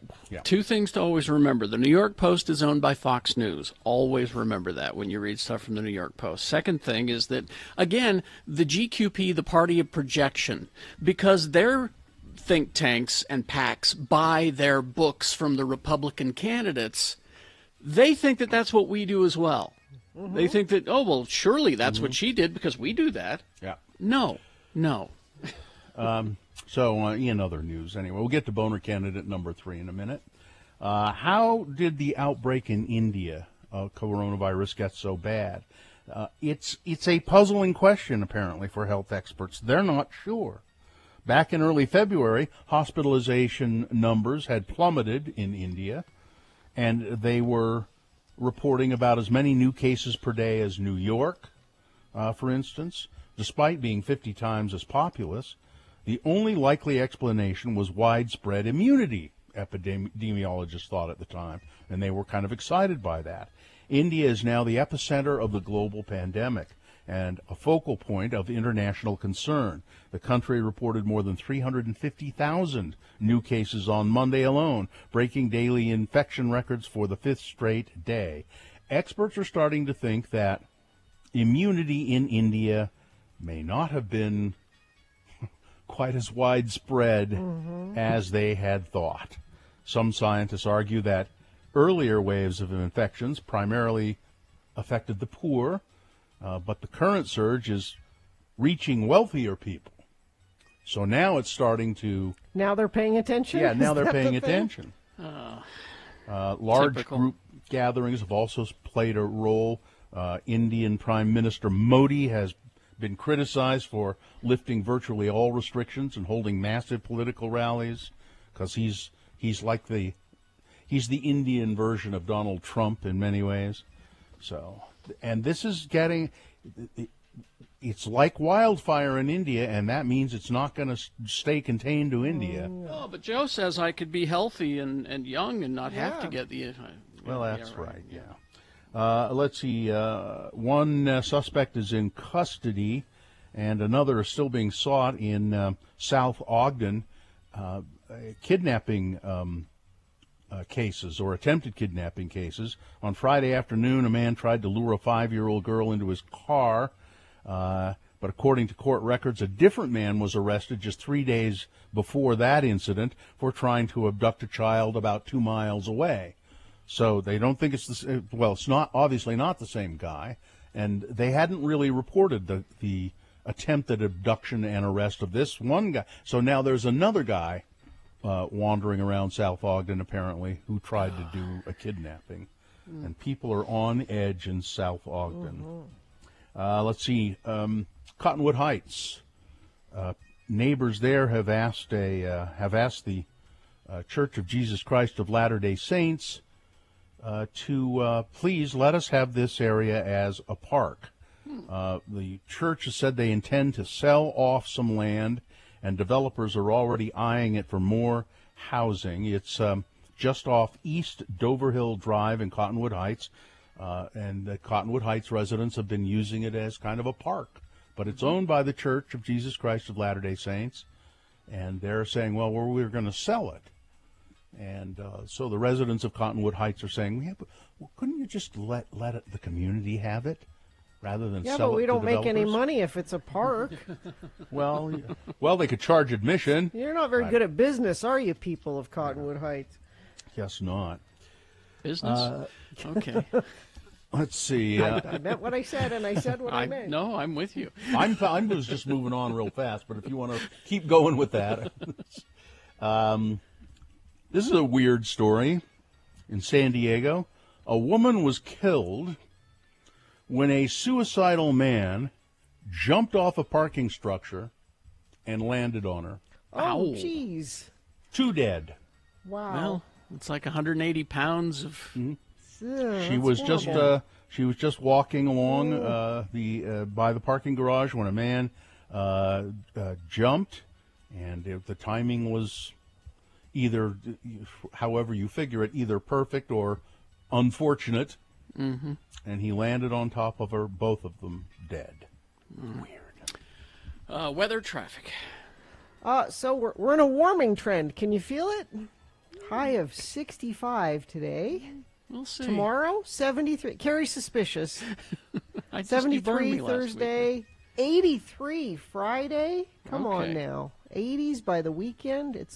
I don't know why we can't just hang out in the mid-70s for a bit. I don't know why it has to be either snowing or 80. I just love a nice, 76 degrees. Just give us a week of that. But no, we'll be in the 80s by the weekend. Traffic, let me refresh my UDOT website and give you the most up-to-date information I can find. I want you to have a good, safe commute. And let's see, signal problems, all directions. Oh, this is in Moab. Are you headed to Moab? There's a traffic light out at Main Street and Center Street in Moab. I have to go all the way to Moab to find traffic to tell you about. Unless you see something and you want to text it to us, please do. Only if it's safe, though. 33986. All right.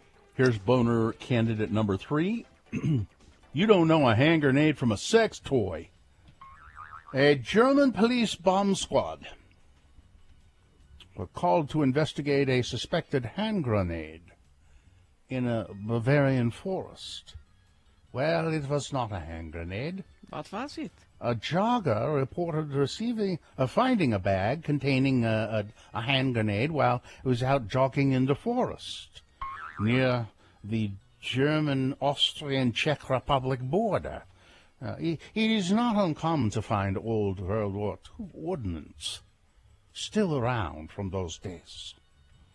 Well, the bomb squad arrived, inspected the contents of the bag, which the jogger was sure was a hand grenade, and determined that it was a rubber grenade replica with condoms and lubricant, and the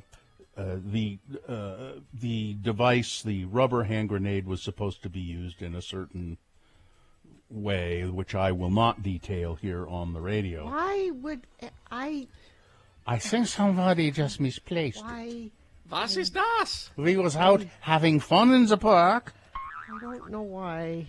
A bag of sex toys, not a hand grenade. You don't know a hand grenade from a sex toy. Boner candidate number 3. All right, there you go. Let's review the first 2 and vote. Let's see, boner candidate number 1. Where's your proof, Burgess? Utah Representative Burgess Owens says Salt Lake City defunded the police by $5 million and murders went up by 40%. Not true in any way. Boner candidate number 2. Spotify pays this guy big money to do this crap. Joe Rogan, recent episode, he's not anti-vaccine necessarily, but he says, if you're a healthy 21-year-old and you don't want to get vaccinated, yeah, you shouldn't do it. Don't get vaccinated. It's not good. And boner candidate number 3, you don't know a hand grenade from a sex toy.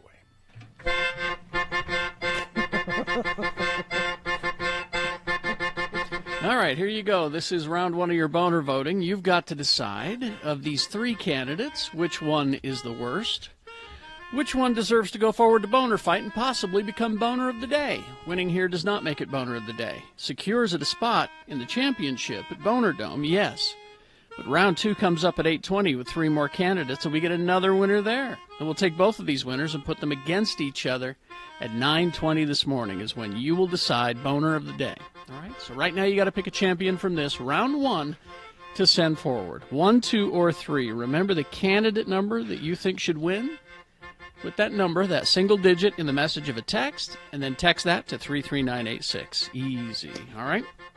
You can also call 877-602-9696. Use your voice to vote. Just speak to our producer's booth in Salt Lake. Or you can go online, x96.com, look for the box that says Boner Voting, April 28, 2021, and vote there. All right? You have until the end of these messages to do it. This is round 1. Let's go. The music starts at 10 with a 1.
It's best question of the week.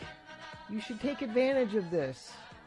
You just email us a question, radiofromhell@x96.com, about anything. It doesn't matter, and we'll answer it.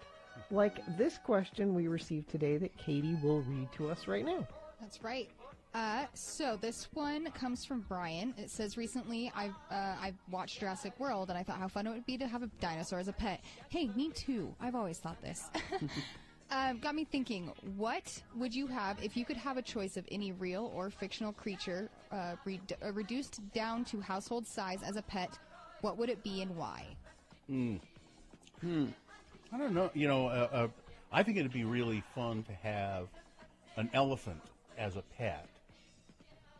But A miniature elephant? Well, yeah, but if you reduced an elephant in size to the size of a household dog or a cat or something, yeah, is it still an elephant? Sure. Who says your house can't be a mansion and therefore it's normal size of an elephant? I mean, because that's what I'd want is a normal sized. If I don't have to reduce it down, I'd like a normal sized elephant as a pet. I don't think I'd want a full sized elephant as a pet. That's hard to clean up after. But. Yeah, well, you got to feed it. Doing a lot of shoveling there. Mm-hmm. But I don't know. I just like elephants, and I always wanted to have a pet crow. Really? One of my favorite DJs actually has a pet crow. Yeah. Yeah. I saw a guy once who had a pet crow. Aren't they smarter than you? They're very smart. They are damn smart. They really. As a matter of fact, there's a news article there somewhere. About you have to earn today. their trust for them to actually be your pet. Mm-hmm. Yeah, they're very smart. And this guy had this crow, and it was just, you could tell this bird was just like with it. You know, it was with it. So, Gina?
It is 7:49. Dr. Cobble is on the phone. He's a doctor.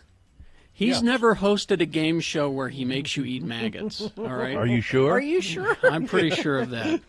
He's a doctor. He's not a game show host or a YouTube influencer, or he's a doctor. He can tell you about COVID vaccine coming up. A podcaster. He's not a podcaster. He's not a podcaster. 877-602-9696. You can start lining up now if you'd like to talk to Dr. Cobble. But right now, let's award round one of your boners. And round one of the boner voting is brought to you in part by so you take the leftover pecan-encrusted chicken schnitzel thing. Ooh, yum. You take that leftover, you kind of heat it up gently again with some bacon, bacon grease. Yeah. And then you cut it up and put it in a salad with oh, no, now you ruined it. No, Why'd you have to go and put it in a salad? So good. Why'd you have to go put it in a salad? Avocados, and oh my God, it was good.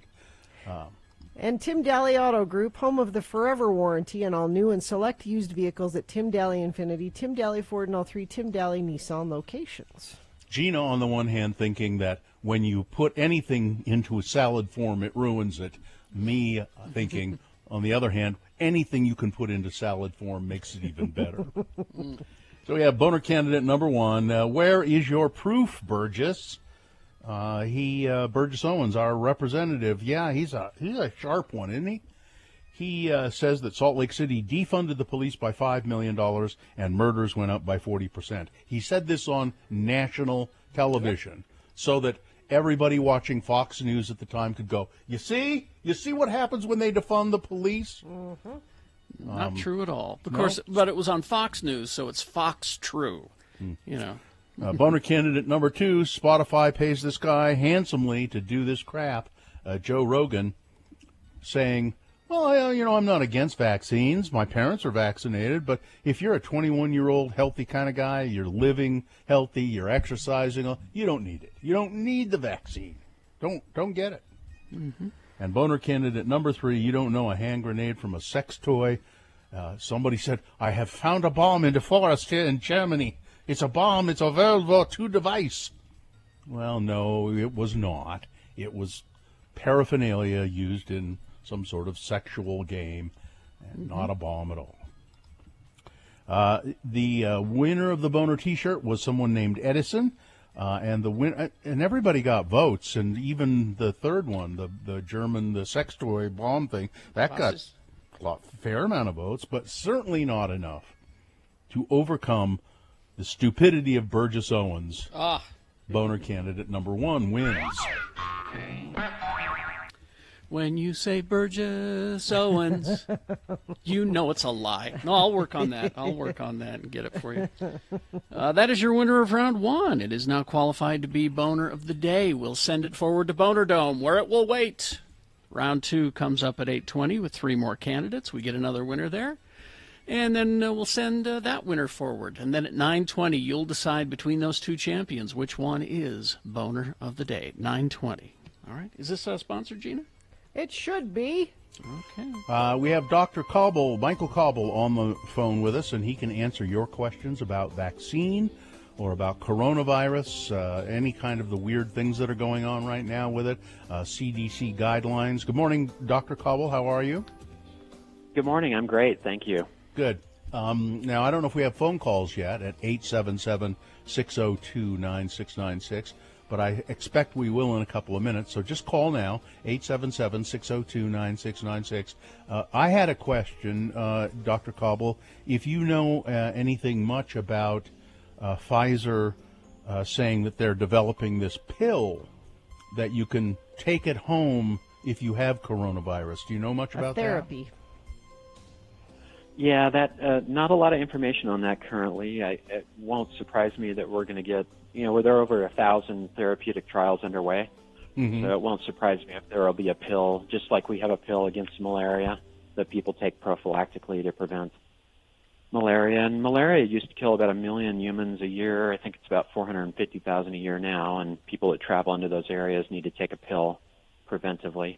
Mm-hmm. And just in my defense, I know I'm not a blogger or a YouTuber, but I did go to college with Sarah Palin, if that adds anything. Oh, well. Yeah. We can put you on Fox News right away then. Wow. I know, right?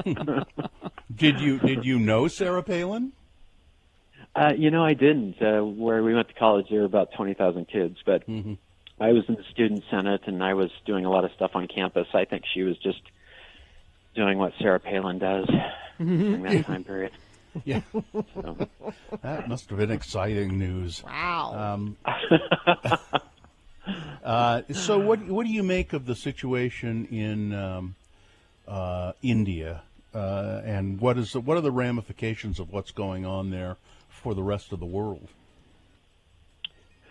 Well, I don't know if people in India can travel very much. I think it just shows that what happens in a third world country if this virus gets out of control. And 3,500 deaths yesterday, and they're having about 3.5 million cases a week. It's pretty devastating. I think no one wants to travel there, and it really shows what happens when there's not a vaccine available to those parts of the world. Is there any chance that it will continue to just be a cauldron of COVID and spread? I mean, they say it's spreading a little bit into Nepal and neighboring countries. Can it really, infect the world? Well, I don't think it can infect the world because, again, those people are going to have to be traveling, and most people that are traveling have to get PCR tested before they get on the plane or they go anywhere. And, again, I just think it's going to be devastating to that area. But, there was a time where we were having 3,500 deaths a day, too. We're about 1,000 a day now. But I just think that it just shows that until we can fully vaccinate the majority of the world and our states and our countries, that this virus is a killer. It's devastating. I would love you to speak to the people that have gotten the first vaccine but for some reason aren't going back for the second. Can you explain to people why it's important and they need both? They can't just stop at the one? Well, I think to get the best immunity, you want to get both vaccines. So I guess the analogy would be you get one shingles vaccine, but you don't get the other one. And we know if you get both shingles vaccine, you get 95 to 98% protection. Getting only one vaccine with the mRNA, Pfizer, Moderna, you're getting about 65 to 70% immunity. But I think the biggest fear of not getting fully vaccinated is that the variant viruses, the mutant viruses, the South African, the Brazilian, and the UK variants and the California variant, those may develop resistance, and they're remarkably more contagious and more deadly. And if they develop resistance to the current vaccine, then we're dealing with this in 2 years, 3 years, 4 years, 5 years. And the hope is to eradicate this virus from the community in the next year or two so we can get back and do normal things. Get vaccinated so the community can do normal things. That's the key. Are they getting any closer, do you know, for people younger than 16 to get a vaccination? I think that you're going to see something with the FDA shortly. I don't know if it'll be in the next 2 weeks or 12 weeks, but hopefully before summer is out, you're going to see the vaccines approved for ages down to probably 5. I'm so hopeful. Probably, yeah, I think it'll be great. Again, that population's not notorious for spreading it because they're not sitting at a dinner table or a bar or sitting in a room. Well, you don't know my family. I know. I picture all of your 6-year-olds sitting around the bar right now, you bet. Looking at YouTube videos and. Yeah, but kids, we had kids over here the other day, and they run around. They're running around. They're not in one room for long periods of time. And the people that are high risk for this, you're aerosolizing it in a room. You're in that room for 30, 40, 60, 90 minutes, and you're not moving, and you're just vocalizing and spitting out the virus. Yeah. 877-602-9696. If you have a question about coronavirus or the vaccines for Dr. Cobble, he can answer them most likely, and let if you're worried about it, if you don't know where to get a vaccine, any of that kind of stuff. 877-602-9696. We've got a full bank of phones coming up after these, so everybody stay on hold, and we'll get right to you after this break. KXRK Provo. And now a message from the State of Utah COVID Task Force. Just what we've been talking about. Yes. Utah County Health Department wants you to know they have 7,000 COVID-19 vaccine appointments this week available. Spanish Fork, Provo, American Fork, you can schedule in those areas by going to healthevents.utahcounty.gov. .gov. There's no excuse to wait anymore. Saying that, oh, I don't, it's hard to get an appointment and I don't know. There's no excuse to wait anymore, particularly down in Utah County. Get your vaccine appointment. Yeah, now COVID vaccines are available for adults, all adults over the age of 16. Now, after getting your vaccination, you may experience some mild to moderate effects. My 17-year-old daughter got a shot yesterday, her second shot, and she was feeling kind of lousy most of the day. But not, But it's for one day. Yeah, for one day she was feeling kind of lousy. And it means it's working. Means it's working. It's doing what it needs to do. Yeah, so make sure you get your vaccination. And again, in Utah County, get one of those vaccinations. Make an appointment by going to healthevents.utahcounty.gov.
Okay, do we have anything we need to do here real quick? No, let's press on. Get right into it. More questions for Dr. Cobble. We've got them right here. Now here, we've got a full bank of phones, but here's a great text question. I want to know if Dr. Cobble has patients who are anti-mask or anti-vax, and if so, what does he say to them? Do they just refuse his knowledge? Is he able to talk sense into them, or are some people just beyond help? Now, I'm not a doctor. I think that some people are just beyond help. But Yeah, unfortunately, I think I have patients that are like that. We all have family and friends who are like that, and I think you just have to do your part, wear your mask all the time, and do what you know is right. And, I don't judge them. It's just like I have patients that smoke and choose to smoke, and they've known for 60 years that smoking can cause cancer and kill them, and that's a decision they make. And we just go on with life, and we try to be empathetic and sympathetic to other people and be respectful. And yeah, so okay, let's go to the next question. Yeah, exactly. Let's go to Molly Mormon, who is on the phone. Hi, Molly. Good morning. I love you guys so much. Molly's a long hauler. I am, but I received my first dose, and I am starting to feel better. Oh, good. Great. Yeah. This question that I have today is actually about one of my adult kids. She had COVID in January. She was completely asymptomatic. She was smart. She waited the 90 days. She was careful. And finally, last Wednesday, got her first dose of Moderna. She had some reactions that seemed a little severe. And it turns out 2 days ago, she tested positive. So she has COVID for the second time. And so she's quarantining again. This time she does have symptoms. She's already received the first dose of the vaccine. Is she at square one? Does she have to wait again and get another first dose? Should she continue and get her second dose? What do we do? Yeah, so a great question. Number one, this is not related to the vaccine at all. Before the vaccine was available, I had patients catch it more than once. Yes. Caught it twice. So it has nothing to do with the vaccine at all. And number two is you can get your second vaccine in the 3 to 4 week time period as long as you're no longer symptomatic and out of the contagious quarantine period. And currently the quarantine period is 7 days or until you're asymptomatic. And that can still sometimes be 10 to 14 days for most people. So yeah, and I've had patients that got the vaccine, caught the virus the day prior or the day after, not related to the vaccine. They were just around someone that was positive and gave it to them. And then 3 weeks later, when they were ready for the Pfizer, or 4 weeks later for Moderna, they got their next vaccine. And yeah, so just keep pushing forward and take care of her symptoms from the virus itself and do the next vaccine. All right. That's great news. Thank you. Good luck, Molly. Thank you, Molly. Let's go to Oliver really quick. Oliver. Hey guys, thanks for having me on. Go ahead. I had COVID back in September. I got my second dose on Friday. Woke up yesterday with a sore throat. That's it, only symptom. Is it vaccine side effects, or do you think I should go get tested? Well, I think if you haven't been around any contacts that are COVID positive, then it's probably just a symptom. 80% of people will have a cold symptom from the vaccine. And again, I think that if you're not running a fever and you don't have a cough and not feeling remarkably sick and you're not exposed to other people that have COVID, then I probably wouldn't get tested. If you're in an environment where you're high risk for COVID exposure, I get tested just to make sure you're not, you don't have the virus and you're not going to spread it. But the key thing, I think, is stay away from people and wear your mask if you think you could have a virus. So it's easy to get tested if you think you have it, but I think this is probably just a side effect from the vaccine. Okay. Awesome. I appreciate it. Thanks, guys. Thank you. Let's go to Steve. Hi, Steve. Hi, I had a question about if you had COVID and then you got the vaccine, is there any benefit to doing both? Is it worse or not? No different? Yeah, that's a great question. So the data shows that people that have had COVID prior and get vaccinated have an even better immune response. It stimulates their immune system to even have better protection against catching COVID again in the future.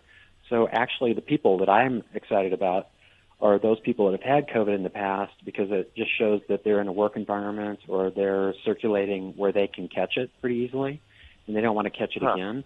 So I want everyone that's not had COVID to get vaccinated to protect themselves and be able to get back in the community. But I want anyone that's had COVID in the past to get vaccinated as well, because they can catch it again, and they probably are in high-risk environments with their work or things they do. Yeah. So, yes, get the vaccine even if you had COVID in the past. Terrific. All right. Okay, thanks. Thank you, Steve. Yeah. Any word on when we're going to be able to give it to kids? Well, we talked about that already. Right, yeah, we talked Yeah, about again, I think before the end of the summer, before school starts again, we're hoping that we'll be able to vaccinate down to age 5, maybe down to 2. But wow, okay, Yeah. all right. Well, there you go. Any other questions, or is that it? That's all the phone questions, unless you guys have one. Just a real quick one. Nope. All right. I think we're good. All right. All the other, I'm all glad the other, everyone's thinking about the vaccines. That's great.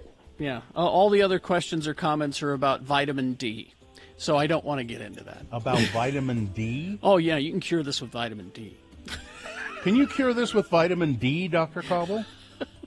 Well, I do think that vitamin D is important, and we're in a latitude where 70% of people have low vitamin D. I think vitamin D is really important for your muscles, your memory, your immune system, motivation, those things. So I do recommend that people take 2,000 to 5,000 IU of vitamin D every day for life, and I think that they're healthier for it. I can't say, there is some data that would suggest people that have a good vitamin D status are less likely to get really sick from this. But I think you don't want to catch it. If you catch it, vitamin D is not going to protect you. Exactly. But vitamin D may make you healthier prior to it. So, all right. yeah. See, there we go. Thank you very much. So it was a good thing to bring up. You guys. I suppose. Yeah. Thanks, Dr. Cobble. Thank you, Dr. Okay, Cobble. thank you. Okay. All right. Traffic, Gina, please. Yeah, we've had a fairly light morning. I only have one accident to tell you about. Antelope Drive, 40th West. This is in Syracuse. Have to go to Syracuse to find traffic to tell you about. Maybe where you are, you see traffic and you would like to share it. Then please, if it's safe for you to text us, do that at 33986. Boners round 2 coming up. Here are the candidates you'll consider. Number 1, we created a blank slate. Number 2, where in our schools is an example of critical race theory? Well, I'm not sure. Exactly. And boner candidate number 3, there is a hot spot reserved in hell for Mr. LaPierre and his wife Susan. Oh, yeah. Excellent. All right, we got boners round 2 coming up, along with Big Boy News and Opinioendo. Stand by for that. Brooklinen.com. I had that crisis again this morning. Yes, I'm talking about comfortable bed sheets. It was a crisis because the alarm goes off, and you roll over after you turn the alarm off, and you lie there and you go, "No, this is a good place. This I don't need to go anywhere. Those guys can do the show without me." But then the dog licks you on the leg, and you get up and go. I mean, that's how comfortable the Brooklinen sheets are. It's a nice reset for spring, if you know what I mean. Get rid of your old winter bedding and get some nice spring bedding. And their birthday sale is happening right now. Brooklinen offering site-wide savings on all things comfort. It's their biggest sale of the year. Get everything you need for a spring refresh during Brooklinen's biggest sale of the year right now. Shop the Brooklinen birthday sale going on right now. And if you're listening to this, like on a podcast or something after the sale ends, don't worry. You can still go to brooklinen.com and use the promo code X96 to get $20 off any purchase of $100 or more. That's brooklinen.com to enter the promo code X96. Get $20 off any purchase of $100 or more. Brooklinen, everything you need to live your most comfortable life.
Gina?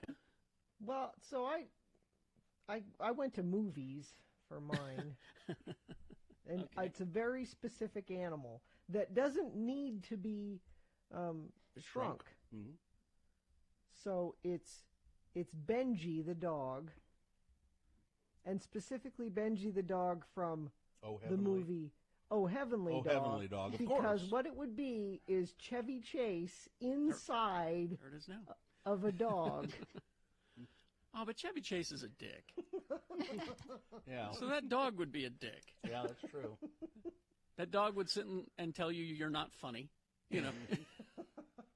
Nobody's funnier than me. Mine is Chevy chasing a dog. All right. Well, my initial reaction was because you said creature, because I've always just wanted robots. I have 100 different robots I'd love to have. Mm-hmm. Well, you said creature, and I went. My initial reaction was, well, Rocket Raccoon, because he could upgrade all my electronics and everything just using scraps. And steal things for you. But I don't think he'd take well to being a pet. You No. know, he would not respond well to that. You could call him a trash panda and he wouldn't know. But then my wife reminded me of something that I said a week or so ago. I don't know if you guys have been watching the Netflix show Ratched. Oh, it's so good. I finished it all in a day. I've watched a couple of them. We binged them.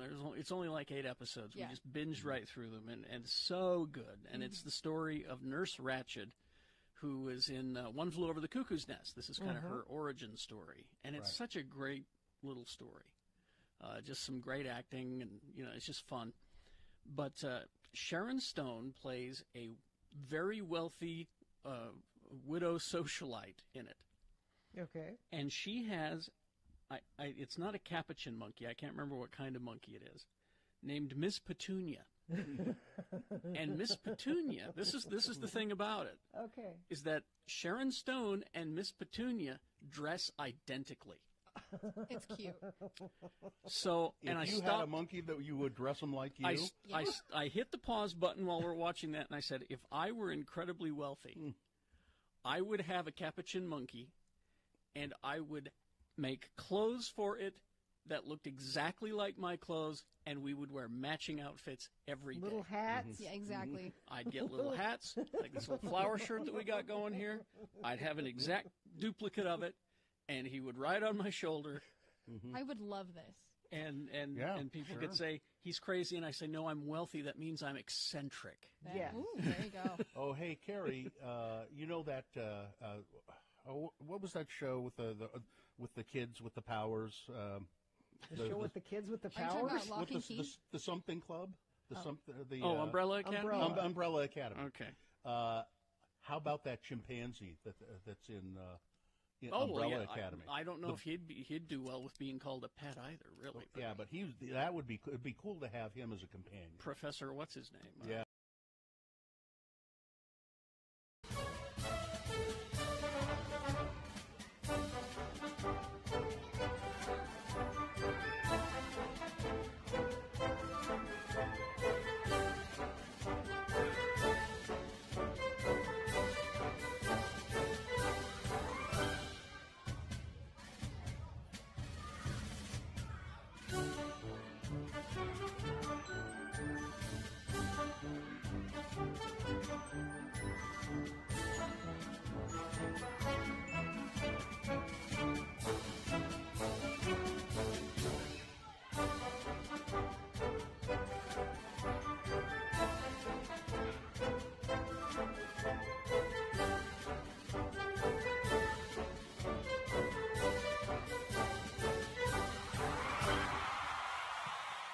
Date 22 right now. It is time for round 2 of your boner voting. Here we go. 3 news stories. These are examples of bad, stupid, or funny human behavior, and you will decide with your vote. Of these 3 candidates, which one is the worst? Which one should go forward to boner fight, possibly become boner of the day? Winning here means it will A, secure a spot in Boner Dome, and B, means it goes up against the winner of round 1's voting. We did that an hour ago. Good candidate.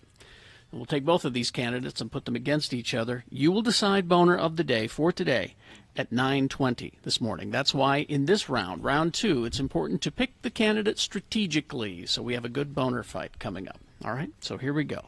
Send one of these 3 forward. 2 candidates now, a third after the news. Once you've heard all 3, you will vote, and one of you lucky random boner voters will receive 2 tickets to the Real Salt Lake home opener versus the dreaded Sporting KC. They play Saturday at noon. Boner candidate number 1. We created a blank slate. CNN political commentator Rick Santorum is in hot water after making comments about Native American culture and the lack thereof in America. Last week, Santorum gave a speech about birthing a nation from nothing at the Standing Up for Faith and Freedom Conference for the Young Americans Foundation, a conservative group organization. Can we play it, Carrie? Yeah, let me get that up there. Go ahead, Bill. We came here, we created a blank slate, we birthed the nation from nothing, he said. I mean, there was nothing here, he said. He went on and on and on about it. I don't know if Carrie has. I don't want to. I didn't bring it up in time. Well, let me I'll just read what he said.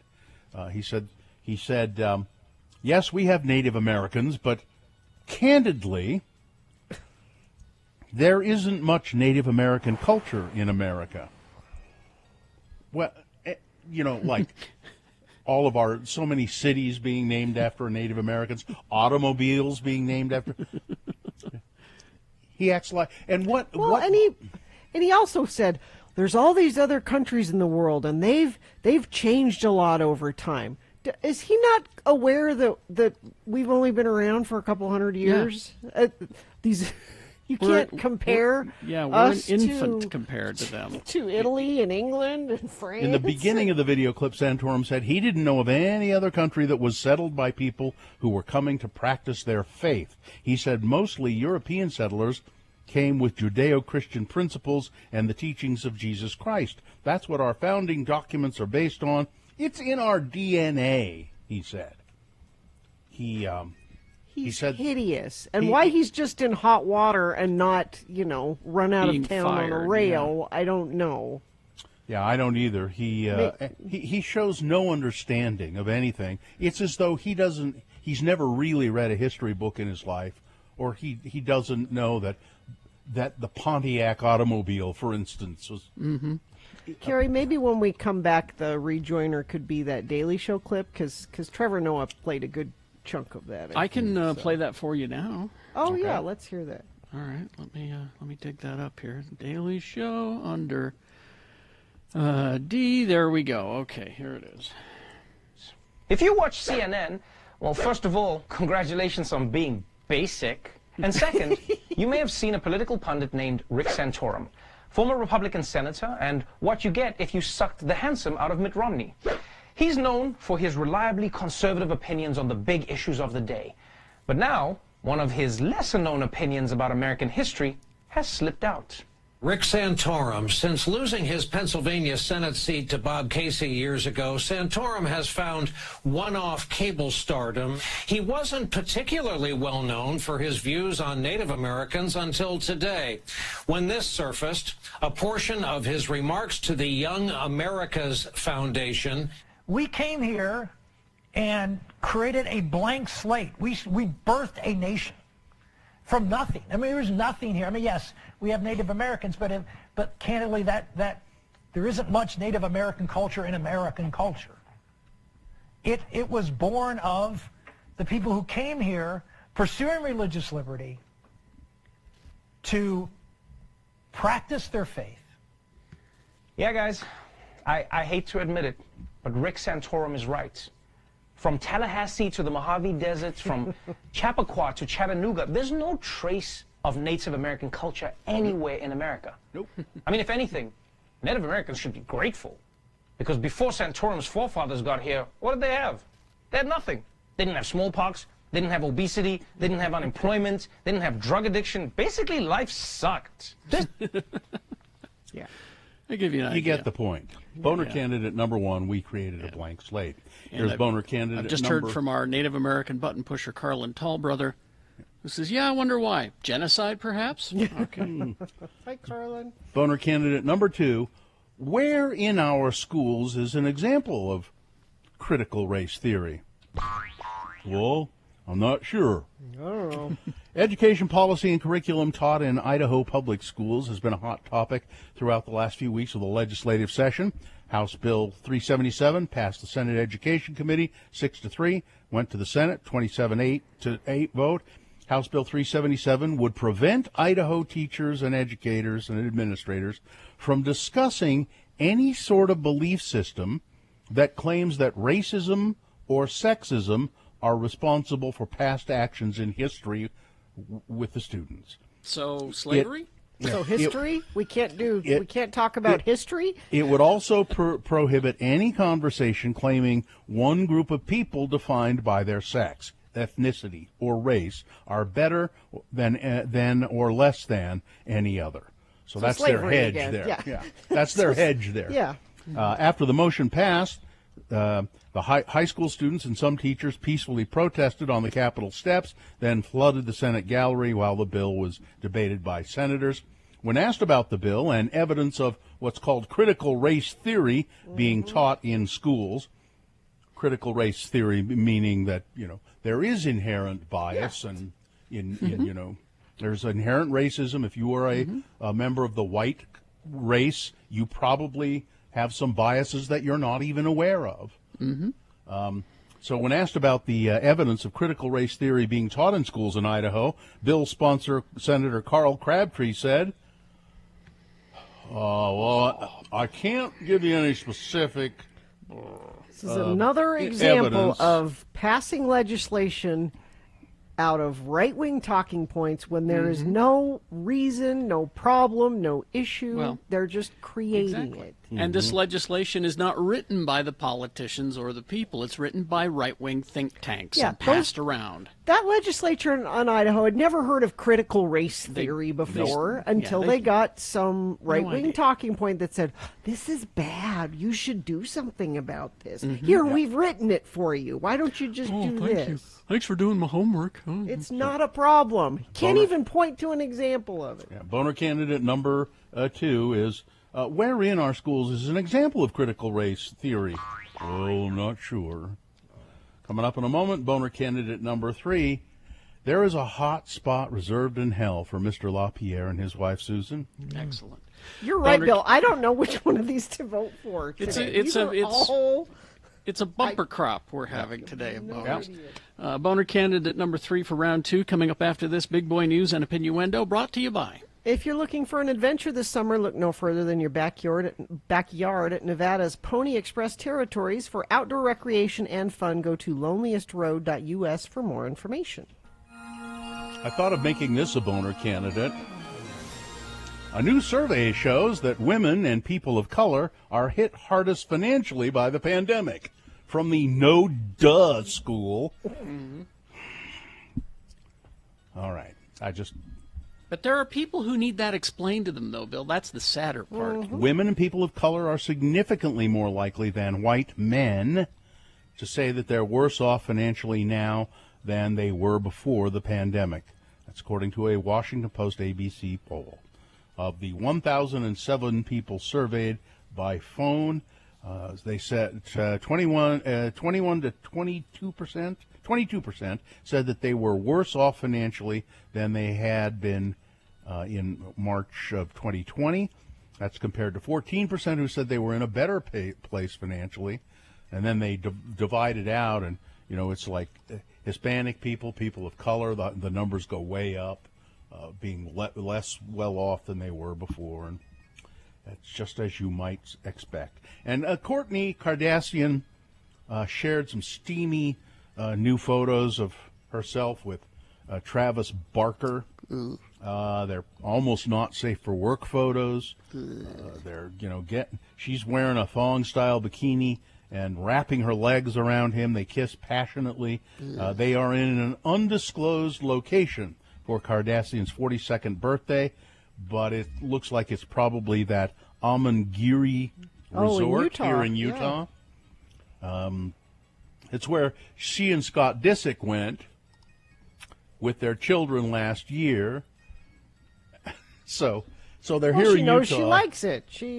They're here in Utah, and they're getting horny out in the Red Rocks. Oh, great. Thank you for sharing that. Yeah. Let's see. Coronavirus in India, as we've been talking about, is really horrible. Aid is coming, but it is a catastrophe. Brazil's health authority has rejected importing Sputnik 5, which is the Soviet vaccine. Moderate, and apparently it's a fairly good vaccine. Moderate drinking is unlikely to impair the immune response to the COVID vaccine, but heavy drinking might. So just knock off a cocktail a day if you're worried. And if you're going on a picnic, and if you're vaccinated, you can go on a picnic without wearing a mask. Sure. Isn't that nice? Yes. Outside in lovely. smaller groups is great. It's when it's crowded areas that you need to put your mask on outside. A Park City massage therapist has been charged with raping and sexually assaulting two of his clients. Murga Jeffrey Kennard, charged Tuesday with multiple counts. The first assault occurred on March 21st. The victim alleged that he touched her without consent and made several comments about her body. And then another client said that Mr. Kennard, the massage therapist, had raped her in April. There was enough evidence, apparently. The Park City police have arrested him, and he's been charged with crimes. And a big chunk of Salt Lake City's Main Street is going to close to cars, maybe permanently. Oh, cool. A 4-block stretch of downtown will close to vehicle traffic this summer in an effort to help boost restaurants, bars, and shops as they emerge from the COVID-19 pandemic. Remember, they did that last year so that Main Street restaurants could push out tables out onto the sidewalk. Main Street will be closed to downtown automobile traffic Thursday, Friday, and Saturday nights, said Dee Brewer, the executive director of the Downtown Alliance. It'll be a grand pedestrian promenade. Restaurants will be moving out to the curb, and we'll have entertainment up and down the street again. And that's a great idea. Yeah, they did it last year, and it was pretty successful. I think they should make it permanent. They're talking about it, and they it doesn't say here exactly when it starts, but it will be soon. Coming to a Main Street near you soon. And one final comment here. Yes. The Montreal mansion of embattled Pornhub founder has burned to the ground, or burned badly. His name is, and I didn't know this before. I mean, I knew somebody had to have founded Pornhub. Yeah. It's a guy, he's a Canadian. His name is Ferris Antoon. Was it a grease fire? I bet it was a grease fire. I'm looking. It's some sort of oil-based. Really, it's not. It looks like it's somebody who's, trying to make a comment about pornography. Oh, you're the big pornographer? I'm going to burn down your. But he has a mansion that he's building. All right. Sports weather traffic. Let's see, the Jazz, they play the Sacramento Kings today at 8 p.m. And weather, we're in a warming pattern here. I've promised Carrie a nice weekend, and he's going to hold me to that. So today, mid-60s for a high. Tomorrow, mid-70s for a high. By Friday, Saturday, we could be in the upper 70s to low 80s. How about them apples? All right. Traffic, friend of the program says, I-215 North, there's a free toilet and at least 30 rolls of toilet paper on the side right before the 20A exit, causing some curiosity slowage in that area. Another friend of the program says, semi-rollover I-80 West by Bangor. Thank you for sending that one in. We also have a crash northbound Harrison Boulevard at 12th Street in Ogden. All of the northbound lanes are closed and traffic is being diverted. And if you see something, toilets in the road, other appliances, other, home improvement items, you can text it to us, only if it's safe for you to do that, though. 33986. Injured in an accident, everyone deserves an advocate. Call 801-355-5550 or go to utahodvocates.com. Yeah, any other, I could use a blender, if you see Sure. a blender by the side of the road. All right.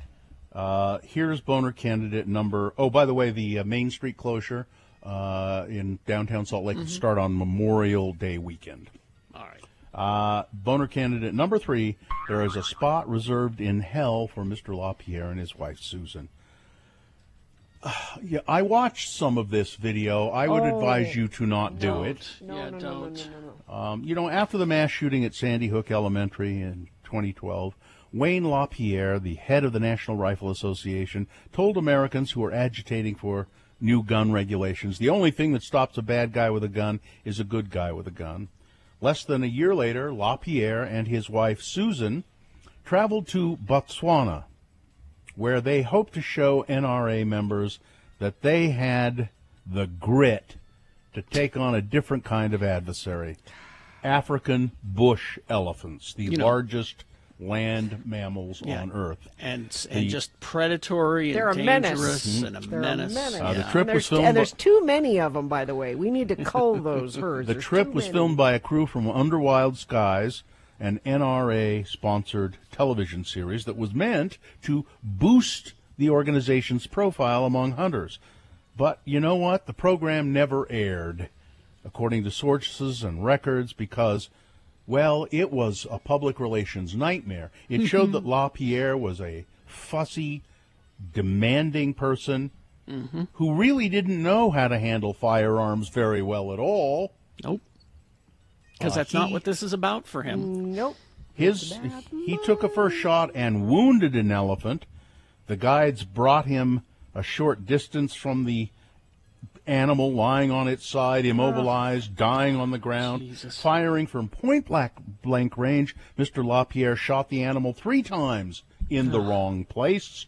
Jesus. Finally, a guide had the hosts of Under the Wild Skies show fire the shot that killed the elephant. Oh, Jesus. Later that day, Susan, so there are 2 elephants going down here. Yeah. Later that day, Susan LaPierre showed herself to be a better shot than her husband. After guides tracked down an elephant for her, she killed it, cut off its tail, and held it in the air, saying, "Victory! That's my elephant tail. Way cool." So disgusting. So disgusting. Boner candidate number 3. There's a hot spot in hell reserved for Mr. LaPierre and his wife, Susan. You know how much we love elephants on this show. All right, let's review the first 2 and vote. Boner candidate number 1. We created a blank slate. CNN commentator Rick Santorum getting a lot of backlash for saying that there isn't much Native American culture in American culture anymore. We came here and we white people, we created a blank slate. We created everything, yeah. Boner candidate number 2. Where in our schools is an example of critical race theory, sir? Well, I'm not sure. Idaho legislature trying to pass some screwy law that says you can't teach students that there might be implicit racial bias if you're a white person. And boner candidate number 3, there is a hot spot reserved in hell for Mr. LaPierre and his wife, Susan. Okay. There you go. You've got to decide, you've got to decide right now if you think one of these 3 candidates is worthy. Well, you know one of them is your favorite, and so pick one of these 3 candidates to send forward to Boner Fight to possibly become Boner of the Day. Winning here secures it a spot in Boner Dome. It'll go up against the winner of round 1's voting that we did an hour ago, so that's why it's important to look at that one and choose strategically in this round which one you want to send forward, so that come 9:20 when we have Boner Fight, it's a good Boner Fight, and we'll determine Boner of the Day then. Right now, you need to pick your champion from this, round 2, to send forward. 1, 2, or 3. Remember your candidate number, the one that you think should win. Put that single digit in the message of a text, and then text it to 33986. Easy.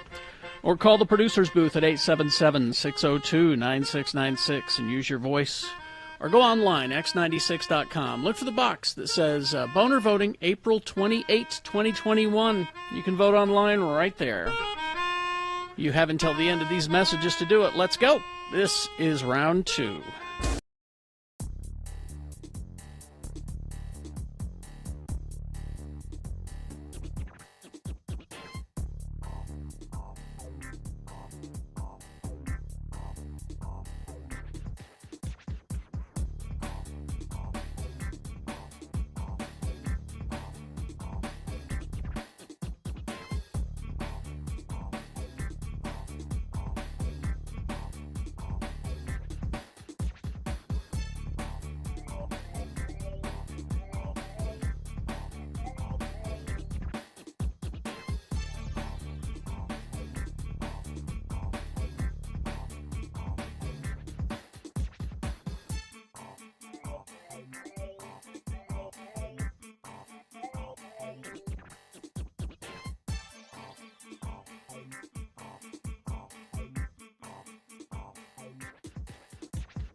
He wears like a butler's uniform all the time and has an English accent.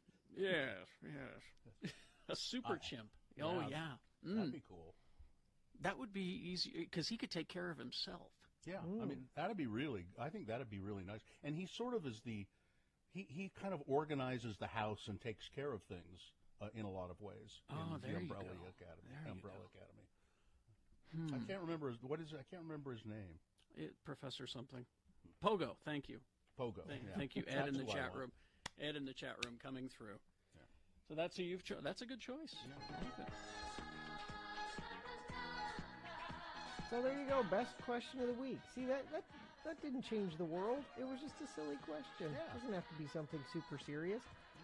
Email it to us, radiofromhell@x96.com. Put best question in the subject line. Or you could put, here's your damn question. Yeah, you want a here's a damn question for you. What do you think about this? Yeah. Could be that.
8:49. We got things that must go coming up next. But first, round 2 of your boners. Winner.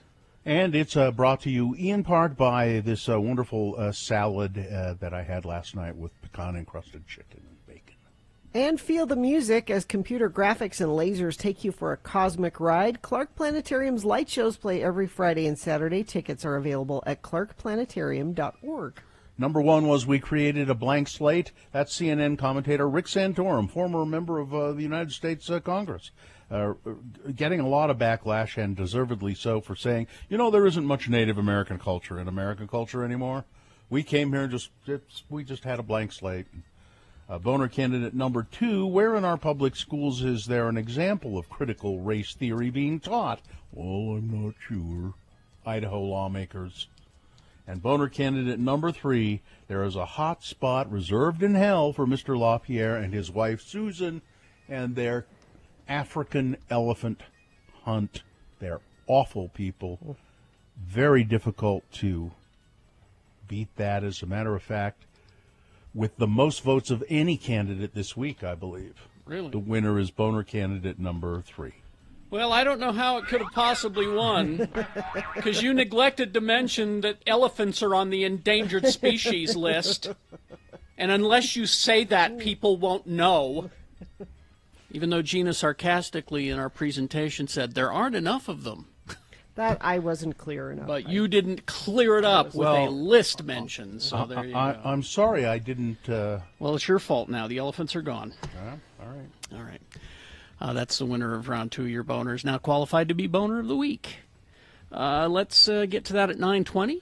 That's when we'll do the boner of the day. Stand by for that. Right now, it's Things That Must Go, brought to you by... Just get on with it. Go. Okay. Things that must go on the radio from Hell Show. These are things that really bug you. You just, man, I can't stand this anymore. This thing has to go for my life. So you send it to Radio from Hell at x96.com. Put must go in the subject line. And if we read yours, maybe, just maybe, it will... Well, it'll make you feel better, I can guarantee that. But maybe these things will disappear from your life. So we've got must-goes. We've all got some from listeners. Carrie, you want to start? Sure, I can start. Must-go is the little droplets of coffee that fall from my thermos. There we go. We will start with one from here on Mount Doom, where times are always hard. Things that must go. When you're really nice... French milled oatmeal hand soap, when that bar cracks. It's just the worst. Yeah. The soap still works when that. It does, but I say it's broken and I throw it away. I probably should. Yeah. Let's see. This one from Please Don't Use My Name. Hello, Lords. A year or so ago, a thing that I mentioned must go was scalping. While it still does annoy me, in fact, worse now, I'll shift through those weeds in a bit here. I admit that in hindsight, I didn't pick the best choice, citing older gaming tech. However, it's still a major problem, if you've heard, not only in gaming, but the recently released PlayStation 5 and Xbox Series consoles. But with more important suppliers, too. You'd think that would stop. But no, the COVID pandemic has really awoken inner scumbags in people. And they don't have to be politicians or part of the mafia to do it. So to sum it up, I still think scalping must go. And for that matter, panic shopping as well. It's going to be real hand-to-hand right now. I need no need to overwork essential employees this bad. So the thing is, it's the selling it on eBay for a higher price. Did you ever get your PlayStation 5? Nope. Still not. And now people have offered to, get it for me, but I don't want to deal with all of that. So thank you, everybody that has said, I'll get one for you, and I'm not meeting anybody in a parking lot to get a PlayStation. If you just wait a few more months, I think you'll be fine. Also, please don't use my name. I work in an office during the day, and I have a few coworker-related must-goes.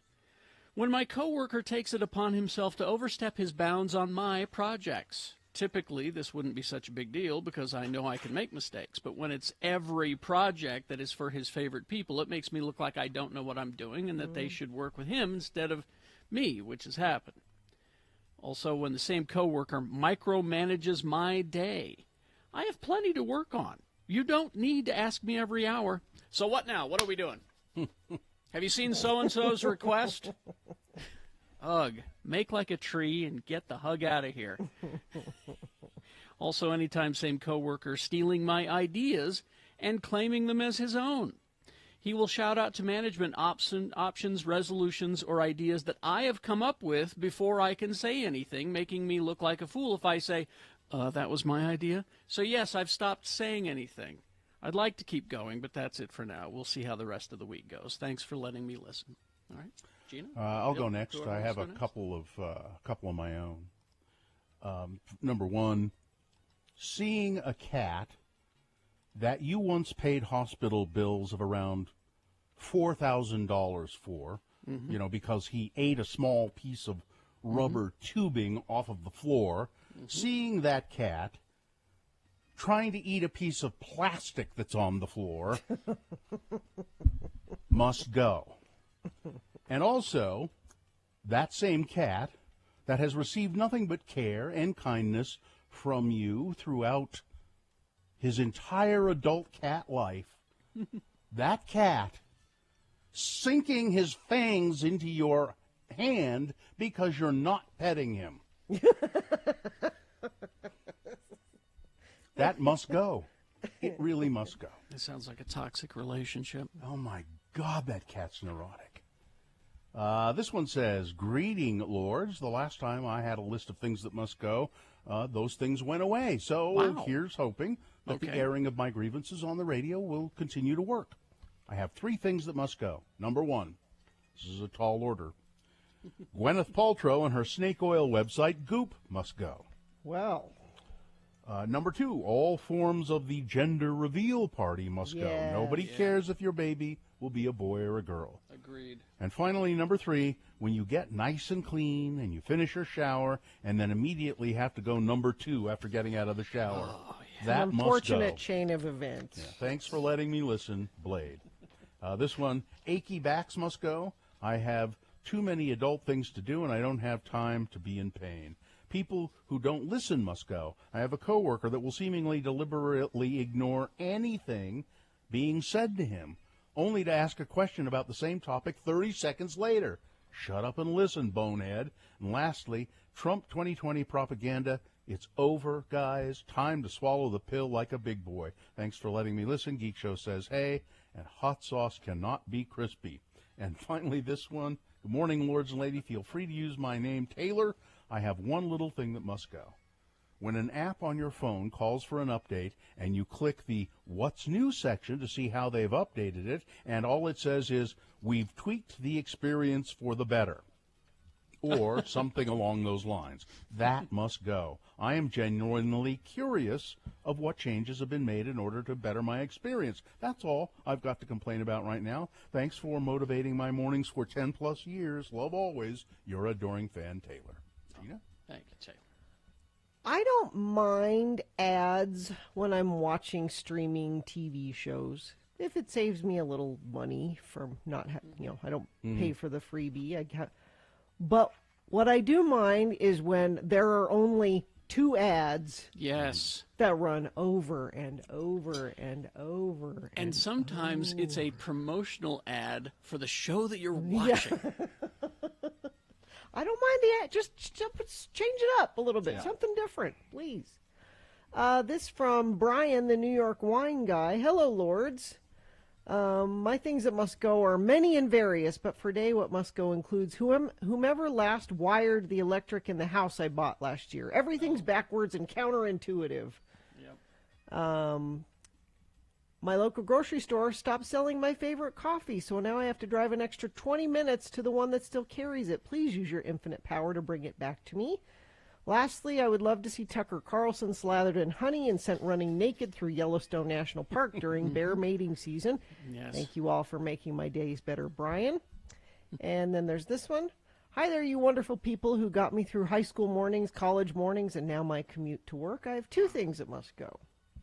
Number 1, the little divots in the bottom of drinking glasses so that when they're in the dishwasher, they collect water, despite the dry cycle, Yes. And then I put them in the cupboard, and there's water everywhere. Number 2, the ratio of pepper to salt in those little condiment packets fast food places give us. There's too much salt and not enough pepper. Yeah, you only need this much salt. Yeah, a bigger pepper container. Yeah. No, they need to be even. Yeah? I'm actually, a pepper guy. I need more salt, actually. But As you can see, my life is super hard. Love listening to you every morning for so many years. Thanks for being a voice of humor and reason. you think your life is hard. My soap is cracked. Throw it away. Things that must go on the radio. From Hell Show. Traffic, please, Gina. Yeah, we have a jackknife semi and possible rollover crash. I-80 westbound approaching Bangor Highway. 3 lanes are blocked. Traffic getting by on the right shoulder, but pretty serious slowage happening in that area, so you're going to want to avoid that. If you see something, you can text it to us, 33986. All right, we will take a break. We will be back. We got Boner Fight on the way to determine who Boner of the Day is, a reasonable amount of news, and more coming up. Stand by, KXRK Provo.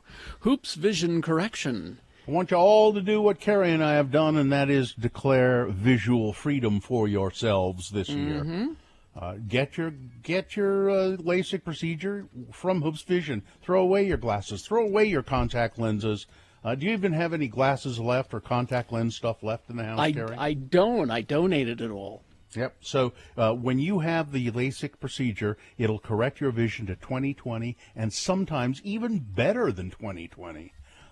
Hoops Vision surgeons are renowned throughout the area. They really do a great job. So what you need to do is schedule your VIP consultation with Hoops Vision today. You can save $800 on the LASIK procedure or the PRK if that's what you need if you schedule your appointment right away. Hoops Vision, go to, call them. Make your appointment on the phone, 877-30-LASIK, that's LASIK, or you can book online, hoopsvision.com.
Boy, you came through, everybody. We got a flood of best questions, and don't worry, we're going to hang on to those. And perhaps if we don't read yours today, yours will get read on a different Friday when we do best question of the week.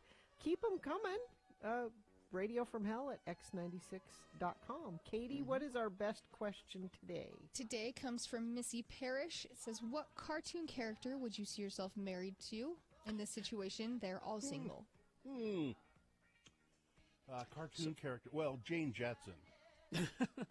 Jetson. Now, you notice in our last break we said even stupid questions, and I think that we picked the dumbest one. But Now, Bill, Jane Jetson, when I think of Jane Jetson, I remember the part in the opening of the Jetsons where she's asking her husband for money, and he pulls out his wallet and takes a couple bucks out, and then she grabs the whole wallet and just leaves him. That's you. You want to be married to that woman? Wow. Yeah, that's some consequences here, Bill. Yeah, Gina, because she's just like all women, you know. They just want money. Jane, if I could be married to Jane and Judy at the same time. Wait a minute. Now, mother-daughter? Yeah. That's weird. That's weird. You went weird, Bill. Well, and I also like Betty Rubble. I also kind of always like Betty Rubble. Yeah, there was an Barney's appeal to wife. Betty. But she and Barney, I wouldn't want to break up that relationship. That they do have a good relationship, you have to admit. So, Gina? but Jane Jetson. All right. Woody. Woody Woodpecker? No, Woody from Toy Story. Why Woody? Why Woody? Because he takes care of everything. But there's a snake in his boot. He takes care of everything. He's looking out for everybody, and he tries to please everybody, Gina, and that never works. Everybody looks to Woody to make everything better, and he's the moral compass of whatever group he's in. Now, everybody. Could we Woody, what consider should we him do? a cartoon character specifically? I mean, He's animated. Yeah, but he's like a what do you call that kind of animation? That's a computer animation, so Yeah. you have to decide whether you're a purist or not. Yeah. Oh, we're gonna go down that. Are you an inkist? No, I guess I'm not an inkist. It's Woody for me. Really? He can ride a horse. He's a gentleman. Yeah. Okay. I will go with the absolute sexiest cartoon character, Velma from Scooby-Doo. She's...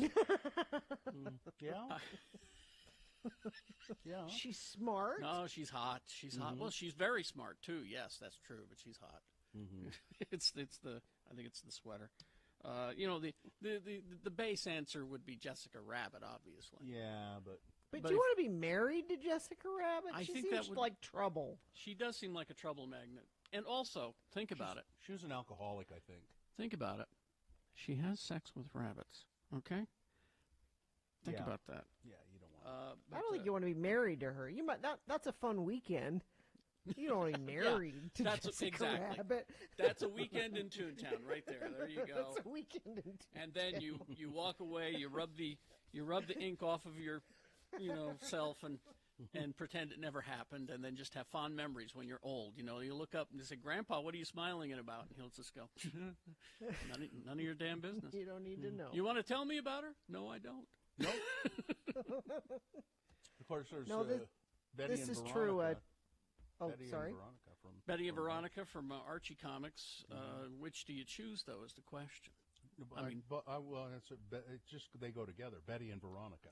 Bill keeps angling for two. Well, See, you keep doing this plural. I was born and raised in Utah. That's true. Your last name is all red. Your polygamist roots are showing, Bill. Yeah. You're a But cartoon polygamist. If you have to choose, you have to decide. I mean, Betty would be loyal to you for life and would love you forever. However, with Veronica, you got Daddy's money there. Yeah. Yeah, I'd go with Veronica then. If I had to make a choice, I'd go with the money. And you're not wrong, Texter. What's that? I didn't even dawn on me why I was so attracted to Woody. Why's that? Because he's voiced by Tom It's Hanks. Tom Hanks. He is. Oh. That's part of it. Let's see. Someone is saying Luann from King of the Hill. I don't know. She also seems like she's more trouble. Yeah. Race Bannon from Johnny Quest. Sure. Mike Pence? Here's the thing about Race Bannon is his solution to everything is to throw a barrel at it. It's It works some of the time, not all the time. Let me throw a barrel at it. All right. Let's see. People are agreeing with me on Velma. It's the sweater and the glasses combo. Let's see. Clearly, the answer is Lola Bunny from Space Jam. Oh. I just found an article. It's 15 cartoon characters we secretly fancied. Female cartoon characters. Here, Betty Rubble. Penelope Pitstop. Oh, yes. I remember Penelope Pitstop from the Wacky Races. Yeah. Daphne from Scooby-Doo. See, everyone went after Daphne because she, she was the tall, pretty one. But Velma was really the hot. Oh, the cartoon Wonder Woman is pretty hot. Yeah, she's all right. Yeah. Chitara. I don't know who Chitara is. Chitara from Thundercats. Oh yeah. Well, there you go. Pretty, I see her pretty now. hot too. Yeah. There are no men in this one. I'm sorry, Gina. Okay, sorry. Now, Ariel the mermaid. She seems a bit young. Yeah, I think she was. But, I mean, in the original story, she wasn't. The Little Mermaid. But then there's this villainous Evil Lynn from He-Man. Yeah, well, yeah, I don't know. She seems like a lot of trouble. Betty Rubble. Betty Boop. Yeah. She's got that kind of misshapen head, though. Could be a problem, yeah. Sort of odd. Let's see. Catwoman, She-Ra, Princess, Battle of the Planets, the princess from Battle of the Planets. Yes. Oh, yes. Oh, yeah. Princess, yeah. April O'Neil, Jasmine from Aladdin, and there you go. She was on my list as well. But really, the proper answer is Lana Kane from Archer. Why is that? Not only incredibly hot, but incredibly smart, and would take care of everything. Okay. And would protect you, and would just be great. Lana Kane from Archer. Okay. Just don't piss her off. All right. No, Betty Boop's head is not a tumor. Texter. It's kind of weird. Because concerts are back.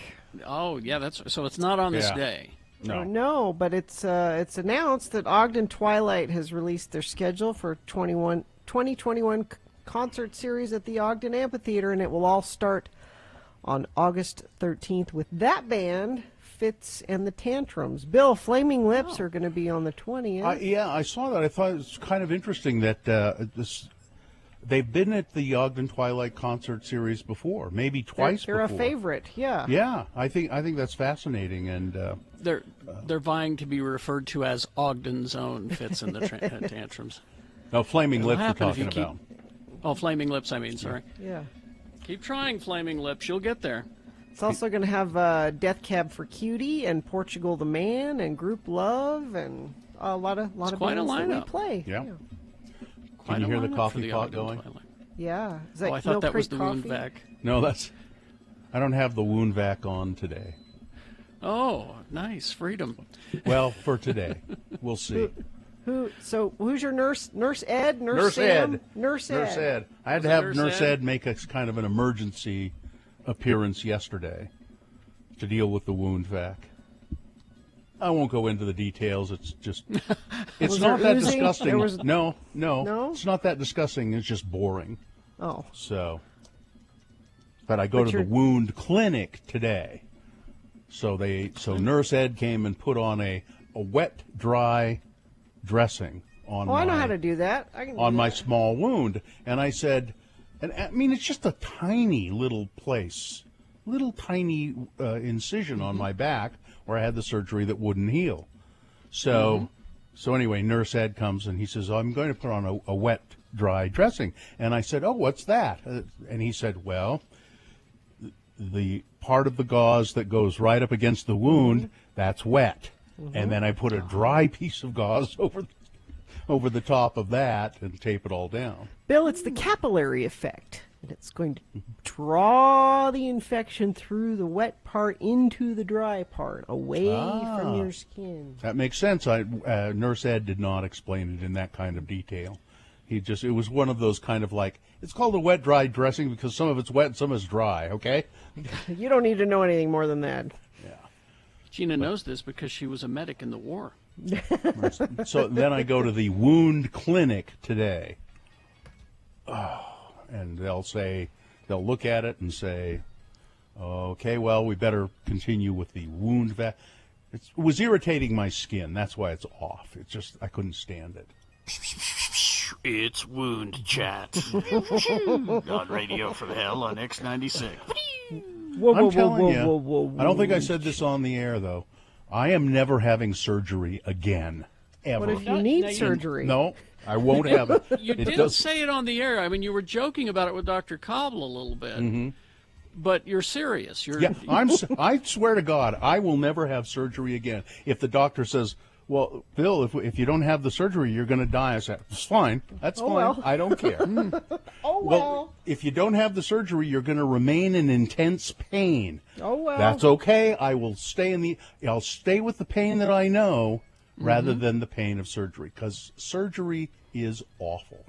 Awful, awful, awful. As you know, Carrie, but it's been a long time. Oh, yeah. But it's dreadful. It was some bad times. The recovery is But it was bad last time you had it, Bill, and I maintain it's a lot like having children. It's painful and horrible, and you think, why would I ever? I'm never doing that again. That was all, and then time passes and you forget about it. And knee surgery, which I had, is very painful, and usually people who have knee surgery, both of their knees are screwed up. It's so hard. The recovery of knee surgery is so hard. It's awful. It is awful. Having knee surgery it takes about a year to fully feel better from it, and so a lot of people will have both knees done at the same time because they say if you only do one, which I did, you just won't do the other one. You'll just say that's fine. Again. I'm staying in pain. We got a texter here. It says Wound Clinic is the name of my new punk band. Okay, that'd be good. And talk to Wade about signing a DNR. Maybe. Oh, I've got all of that. Got my paper here that says I'm donating my body to the U. That's right. I'm all set. We'll take a break. We'll be back. Boner Fight is on the way. We will find out who Boner of the Day is, along with a reasonable amount of news coming up after these. X96.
So speaking of TV, I was feeling really down yesterday, and most of this week I felt just kind of down and out of it, and I thought I need some comfort from a TV show, and I thought, oh damn, that Joe Pera show.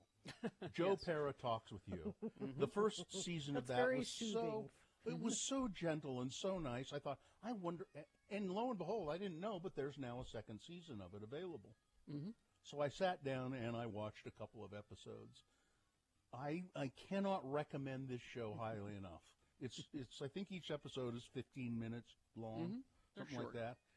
The first one, Joe Pera talks with you about beans, and he's going to he builds a bean arch. A bean arch? So it's this, and he goes through it and how he does it, and he built this big wire frame that's an archway, and then he's planting beans at the bottom so that they'll climb up all over the archway. A beanstalk? He's working on a beanstalk. Gene, it's a bean arch. Specifically, Joe Pera, it's a bean arch.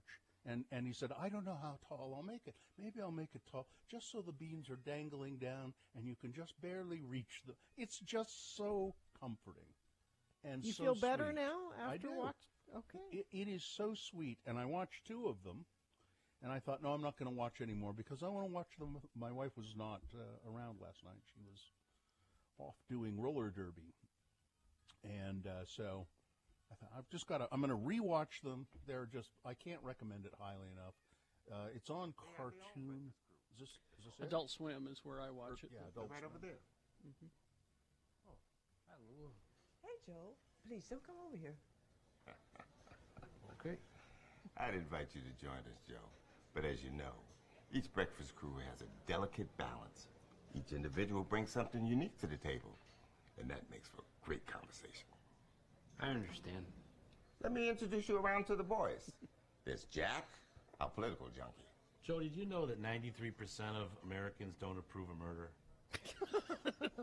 Then there's Jeff, our sports guy. I missed my son's graduation to watch the U.S. Open on TV. Tim Rick, he's our Joe Pesci type ball buster. So, Joe, how old are you? Your face tells me you're 10, but your bald spot tells me you're 63, so what is it? It's just that was from the first season, The Breakfast. Joe Pera talks to you about breakfast. And where is this? Adult Swim. Adult Swim.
$23. I slept on a waterbed for a number of years, and I can still smell the vinyl. It was terrible. All right, we do have Boner Fight coming up here in about, just 4 or 5 minutes is all. So a short, reasonable amount of news brought to you by. Through April, save over $15,000 on a new 2021 Chevrolet Electric Bolt EV at Young Chevy. Forget the gas station pump. For this deal and more, visit the showroom or visit youngchevy.com. Think young, drive young. Terms apply. See dealer for details. Chewy, no! A New Orleans street performer who wears a Chewbacca costume is wanted in connection with a stabbing in the French Quarter. Right in the French Quarter, huh? Ow.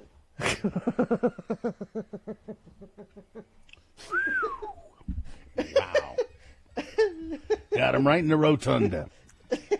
Yes, according to the police, just before 9 p.m., the street performer, known only to officers as someone who wears the Star Wars character Chewbacca costume, was involved in an argument with someone else that ended up with that person being stabbed in the 700 block of Toulouse Street. Oh, right in the 700 block of Toulouse Street, It's huh? not the same, not the same.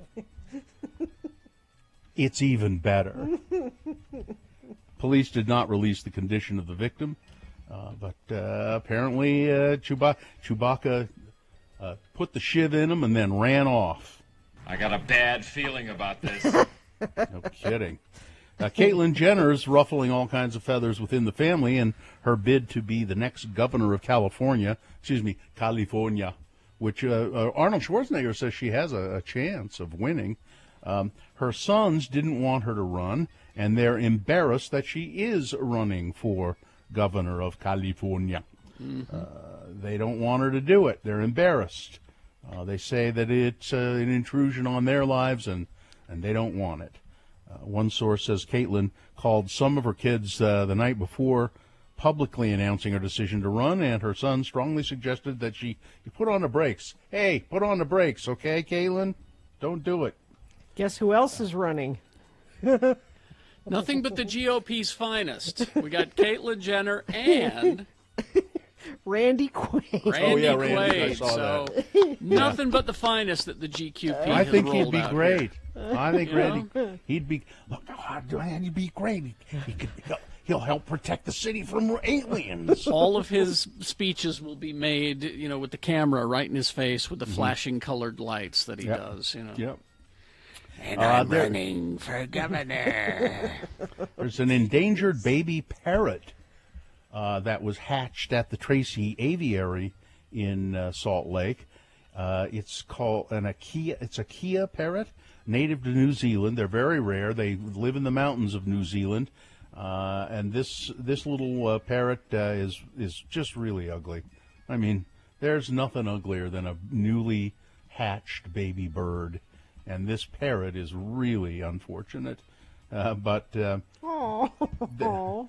seen the Put picture it on, of them? yeah, at x96.com/live. Apparently, though, they're very intelligent. They're a nuisance to humans because they're so intelligent, like magpies are. Magpies are a nuisance, but part of the reason they're a nuisance is because they're smart. Local governments in New Zealand paid bounties for killing the Kia parrots until the practice was ended in the 1970s, and they almost killed them into extinction. Let's see.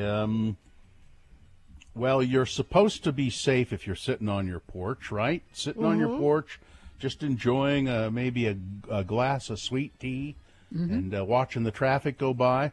Well, a woman from Horry County, South Carolina, says she's going to have to rethink that. She's got to get a bunch of rabies shots because she's sitting on her porch with a glass of sweet tea and a monkey attacked her. Uh-oh. Yeah.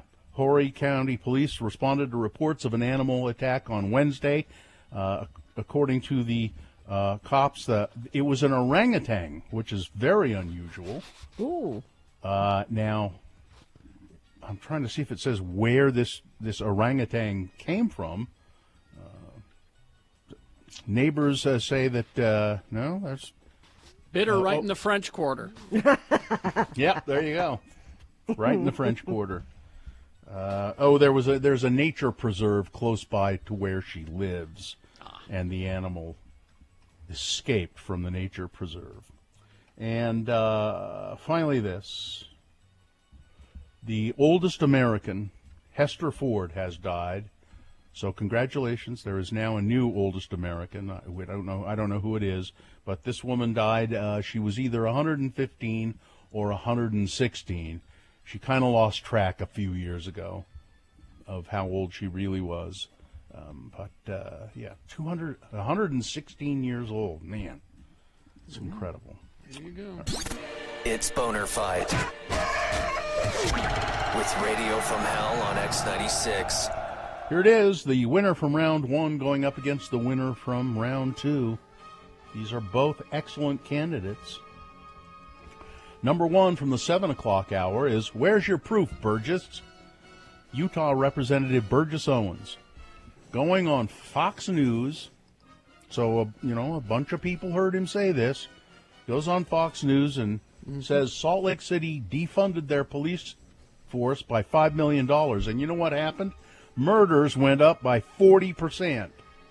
Not the truth. Nothing about that is true. It's been fact-checked by 2 TV stations and friends who work for the police department. It's just not the case. But, Burgess was in a fact-free zone, Fox News, so he can just say these things, and magically they're true. And then here's boner candidate number 2. There is a hot spot reserved in hell for Mr. LaPierre and his wife, Susan. Don't watch the video. Yeah, I watched some of it. It's terrible. Don't. Footage of the NRA chief's elephant hunt. And by the way, it was so awful that the NRA, and they wouldn't show it. They tried to suppress it and hide it. But, yeah, it's Wayne LaPierre not really knowing how to handle a gun and trying to shoot an elephant, wounding it. Finally, the head of the expedition has to kill the elephant for him. And then his wife, Susan, a better shot, kills the elephant and then cuts off its tail and holds up the tail and says, victory. Apparently they had this video for 8 years. That's how proud they were of it. Yeah. All right. So there you go. You've got to decide. It's tough. Oh, these 2 candidates. You've got to decide which one is boner of the day, 1 or 2. Remember your candidate number, the one that you think should win. Put that single digit in the message of a text, and then text that to 33986. Or you can call the producer's booth and use your voice. Nice to speak to a human being. 877-602-9696. Or go online, x96.com. Look for the box that says Boner Fight April 28, 2021. And vote there. If you don't see that box, refresh your browser and it should appear. All right? That's easy to vote online. You have until the end of these messages. Let's go. It's Boner of the Day.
Cartoon And I Network. just find it. I just find it on demand, and it's great. It is a great show. Such a sweet, gentle, wonderful guy, Joe. It's a shame that we couldn't find a place for them before now, but I have learned that people mostly want to watch shows about people, so I tried to respect that. Someday, though, I'll make a program with only trees. Maybe even start my own network. Tree TV. No people, just trees. That's Joe. Maybe every now and then we'd show an NBA game, but that's it. That's it. I can't be the only one who'd prefer to watch Old Chico, a 9,000-year-old spruce, after reading the news.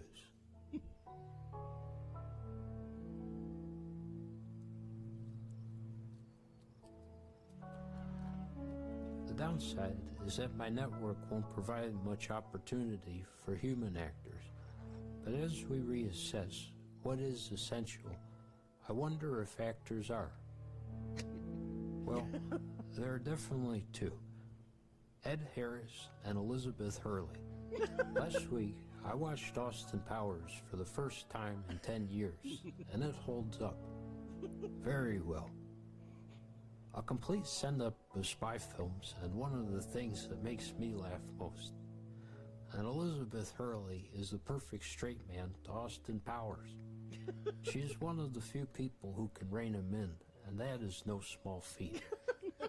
Can you imagine if it were only Austin Powers? It would be chaos.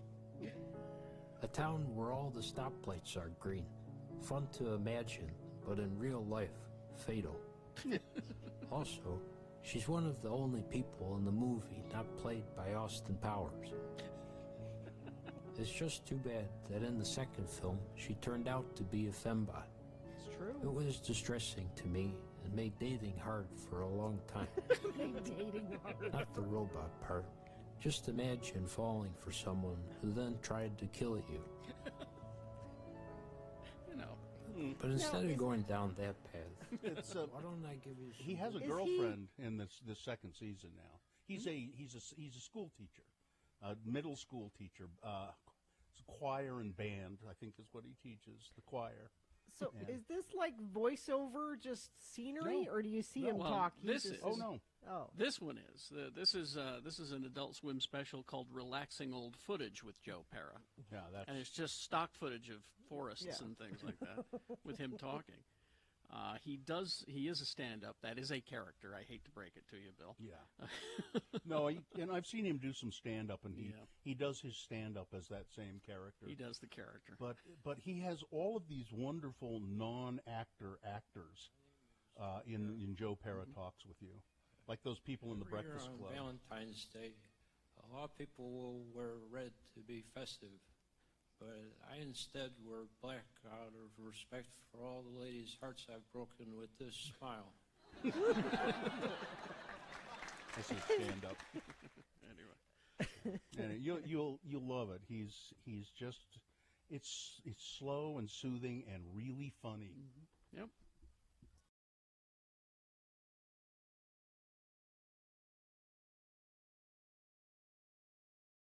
Okay, 9:38. Time to award Boner of the Day. And it's brought to you by a delicious pecan-encrusted chicken and bacon salad.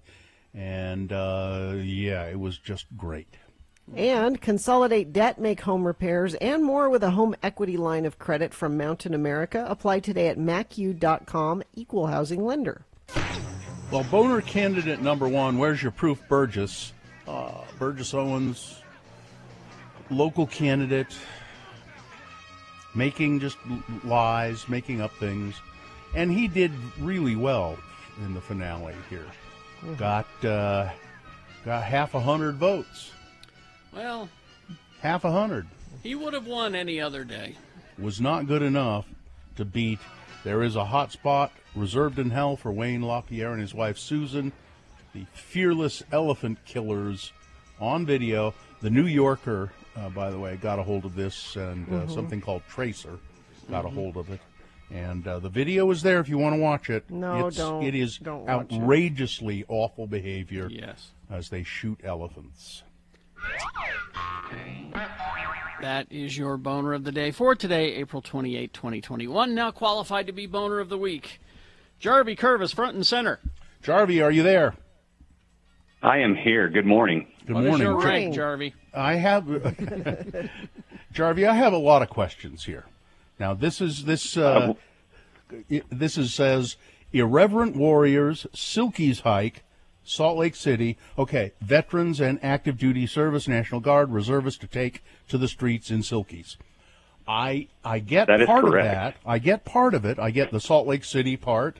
I know what veterans are. I know what active duty service is.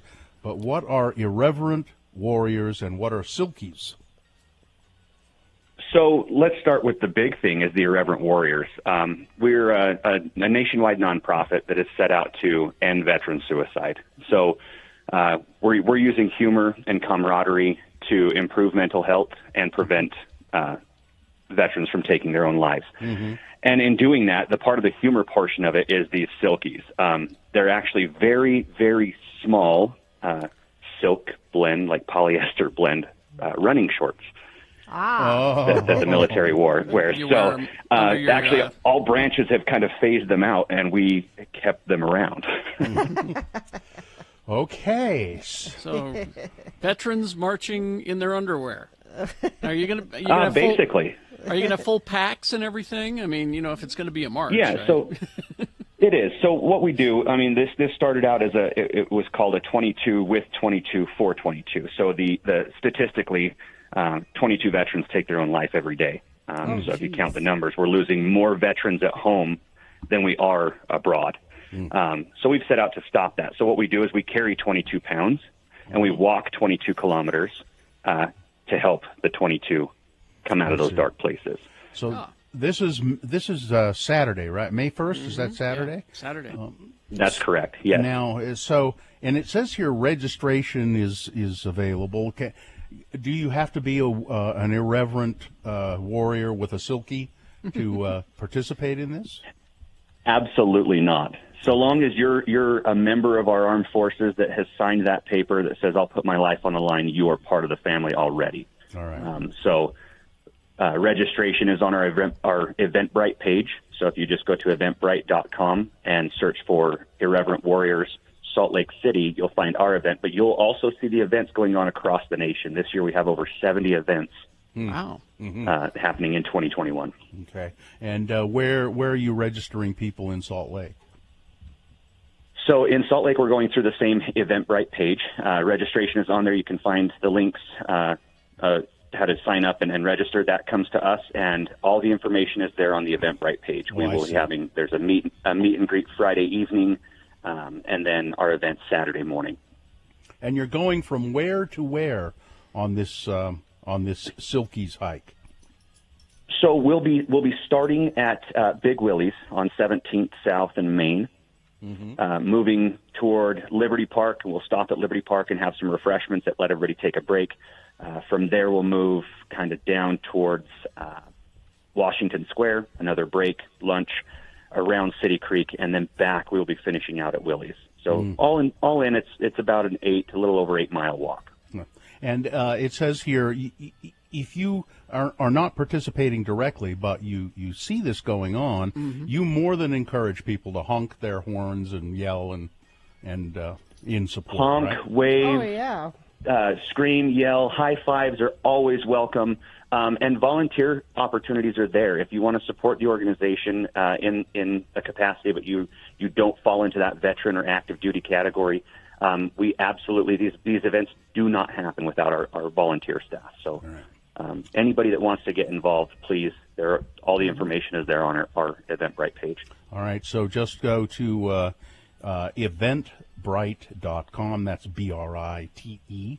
Eventbrite.com, Irreverent Warriors Silkies, and you'll find the Salt Lake version of it, and that's where you can enter, register to go on the walk, or other ways that you can help out, right? Correct. Yeah, you'll see all the options. The hike is free for veterans, but there are options for donations. And then we also sell, we have hike-specific, city-specific Irreverent Warriors gear that we do sell on that page, too. You selling any silkies? Bill wants some. Yeah, actually we do. We have some pretty incredible styles, too. Okay. Do we have any in kernel size for... we have every size. It doesn't matter. All right. Thank All right. you. Well, I hope it's a huge success. It sounds, it's for a very worthy cause for Indeed. The veterans and Absolutely. trying to prevent more veterans from dying by suicide.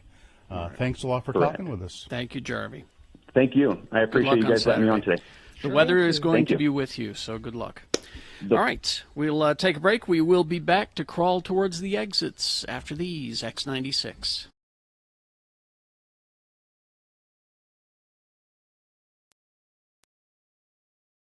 Flay. Flay. Spell it with me now. F-L-A-Y. And now we'll use it in some dialogue as LeVar and LeGrand have gone to the food court at the mall for lunch. Again, the word is flay. Oh, I am full.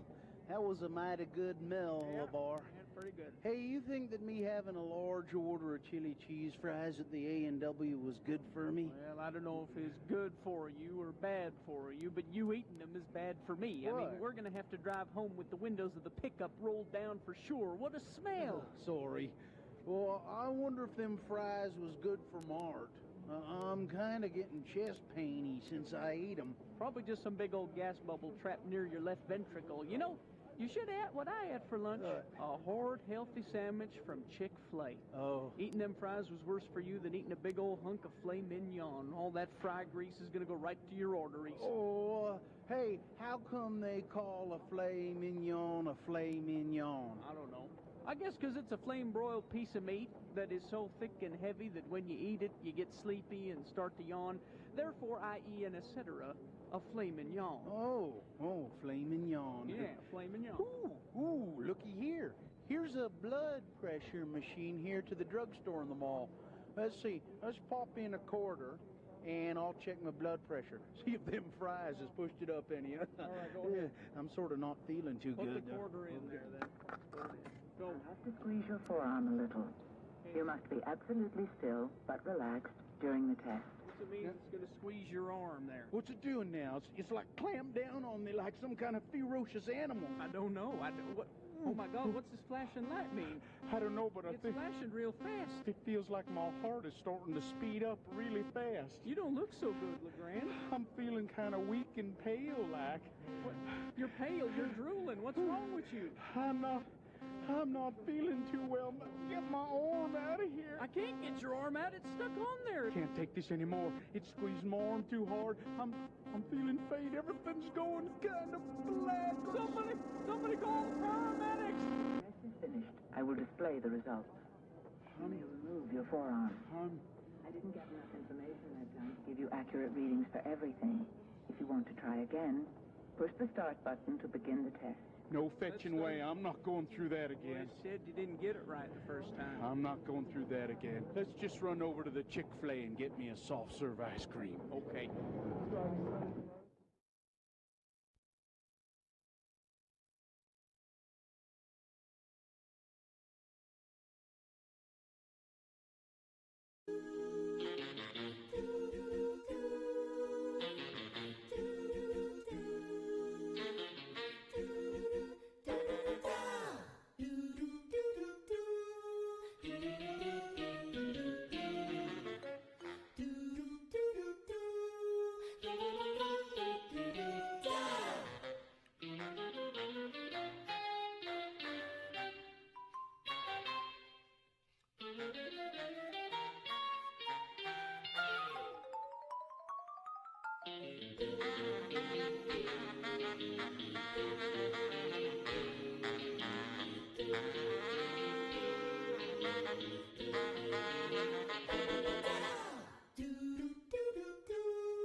9:52. Speaking of peanut butter. Yes. I was going to say, speaking of Elon Musk, but you go ahead. You beat me. What? I'd rather talk about peanut butter. Oh, okay. So up at the Christmas tree farm. Okay. It's a farm. There's fields and you know what's in fields? Mice. Field mice. And I warned my family. I have theme music for the Christmas tree farm, okay. by the way, just so you know. I warned my family, up here, you have to close the door, like immediately when you walk through it. Because there are mice that hang out by the door waiting for you to open it so they can come in the house. They camouflage themselves. You can't see them. They're disguised as doormen. There's no way that they can fit through any little cracks or anything. You have to close the door. And my little farmhouse there is immaculate. It is spotless, which means it was very apparent to me when it was not spotless anymore, and I found evidence of a mouse, and I freaked out. Evidence of a mouse. It was just poop? Poop? Yes. Mouse poop? Scat? Yes. So droppings? Yes. So clean them up, and my husband said, "I'll set some traps. And we'll get him. We'll get him." Well, that was a couple days ago that he set the traps. Now I am heading up there as soon as we get off the air here to go meet Zero Res because this is not a commercial, by the way. No, it's not because I need the place. Because of a few mouse droppings. Yes. Why don't you just get a flamethrower? But what my point is, or a cat. Yeah. Joe set the traps with peanut butter. That's what made me think of this. Because they like the peanut butter. So, but he set the traps and left, and now I will be the next person to go back to the house since the traps were set. So there's likelihood that I will encounter carnage of some sort. And the smell of such carnage. Because they sit for a few days, they start getting ripe. So this is what my afternoon holds.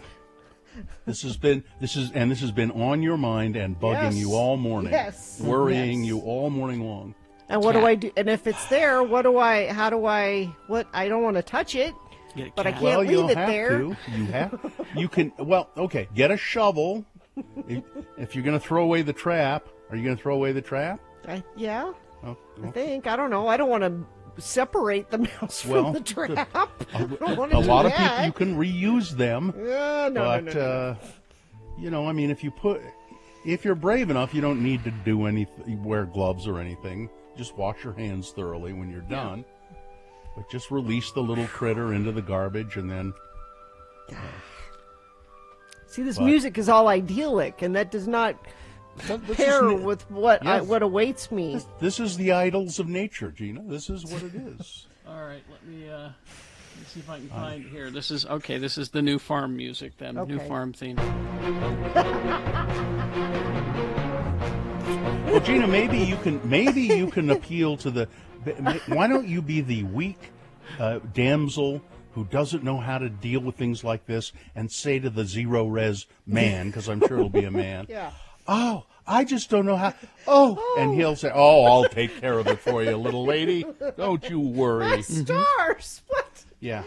I'll faint on the couch. The damsel in distress. Yeah. Okay, so if you're not willing to get a cat, you're not willing to get a cat, then you need to call the rat catcher and get one of these traps that I have 3 of them set up in our backyard. Yeah. And I haven't seen rodents for a couple of seasons now. Really? They're this poison bait inside. It's made so that only a rat or a mouse can crawl into it to get to the poison bait. So it's safe for the animals. Dogs can't get to it. Dogs, even cats can't get into it. I wonder about Bunny. I don't think Bunny can fit in that because it's like it's a real curve to get to where the poison food is. And they go and eat it, and it doesn't kill them right away. It kind of slowly kills them. Mm-hmm. So I'm sure it's excruciating if that gives you any Oh, pleasure. well, no. I mean, I don't want to be mean about it. We just had the rat catcher out back a week or so ago, and already I've found a carcass. Really? Uh-huh. Okay. It's not a rat. It was a baby rat. It's not full grown, but it was a baby. So it works. Here's what you're going to have to contend with, however. What? As long as there are fields around that place, there are going to be mice in that house. Unless now, here's the solution. Cat. You and your you continue your real estate holdings, your greedy developer holdings, and you buy up the farmland that's around the and pave it and put up a convenience store. There you go. Oh, so I pave paradise and I'll put up a parking lot. How about Exactly. Cat'd be easier, but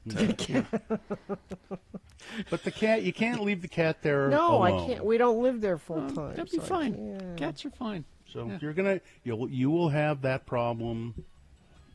There's an owl that lives in the tree outside, He which gets is a really few. Yeah, I would think he would take care of it, but Well, play the damsel in distress and say, Okay. "Oh, Mr. Owl." Oh, could you please? I'm sorry, I only eat all-day suckers. The ones with the Tootsie Pops in the center. That's all I eat. Was there an owl doing Would you like to know how many licks it would take to get to the inside of a Tootsie Pop? with an owl 3. tongue? Yes. 3, I discovered. Do owls eat Tootsie Pops? Yes. Don't you know the classic commercial? I don't remember that. No. Mr. Owl, how many licks does it take to Really? get to the... Let's find out. 1, a 2, a 3, crunch, a 3. I don't remember that. I don't know how you forgot it. Classic. Mm-hmm. All right. Let's see. We need to do the promo and get out of here. Our meeting later is Zoom, by the way, Gina. I don't know if that makes a difference, but Can I Zoom while I'm driving? Yes. yeah, Okay. our general manager does. Because I have to get up to the farm to deal with the mouse. I'm on my way. You don't have to have visual. Yeah. Okay. All right, promo. Well, wait a sec. Okay. We are so close to the weekend, but don't worry, we still have Thursday's Radio from Hell show. After some farting around, Carrie will have the latest in geek news for us at 6:45, and then at 7, it's time to play Beat Gina. I challenge any listener to try to beat me for the greatest mask out there, our Radio from Hell face mask. Plus, at 7:45, Salt Lake City Mayor Aaron Mendenhall is back for our weekly update, followed by Sean Means movie reviews at 8. Don't fret, there will be more for Thursday's Radio from Hell show on X96. Cat. Cat? Cat. You can have a cat if you're not living there. Oh, they'll find things to eat. I'm not saying they're inside cats. But anyway. Fine job, Katie. Thank you. Live long and prosper, bitches. Don't you know who I am? Stabbed right in the French Quarter. Right. Corey is next.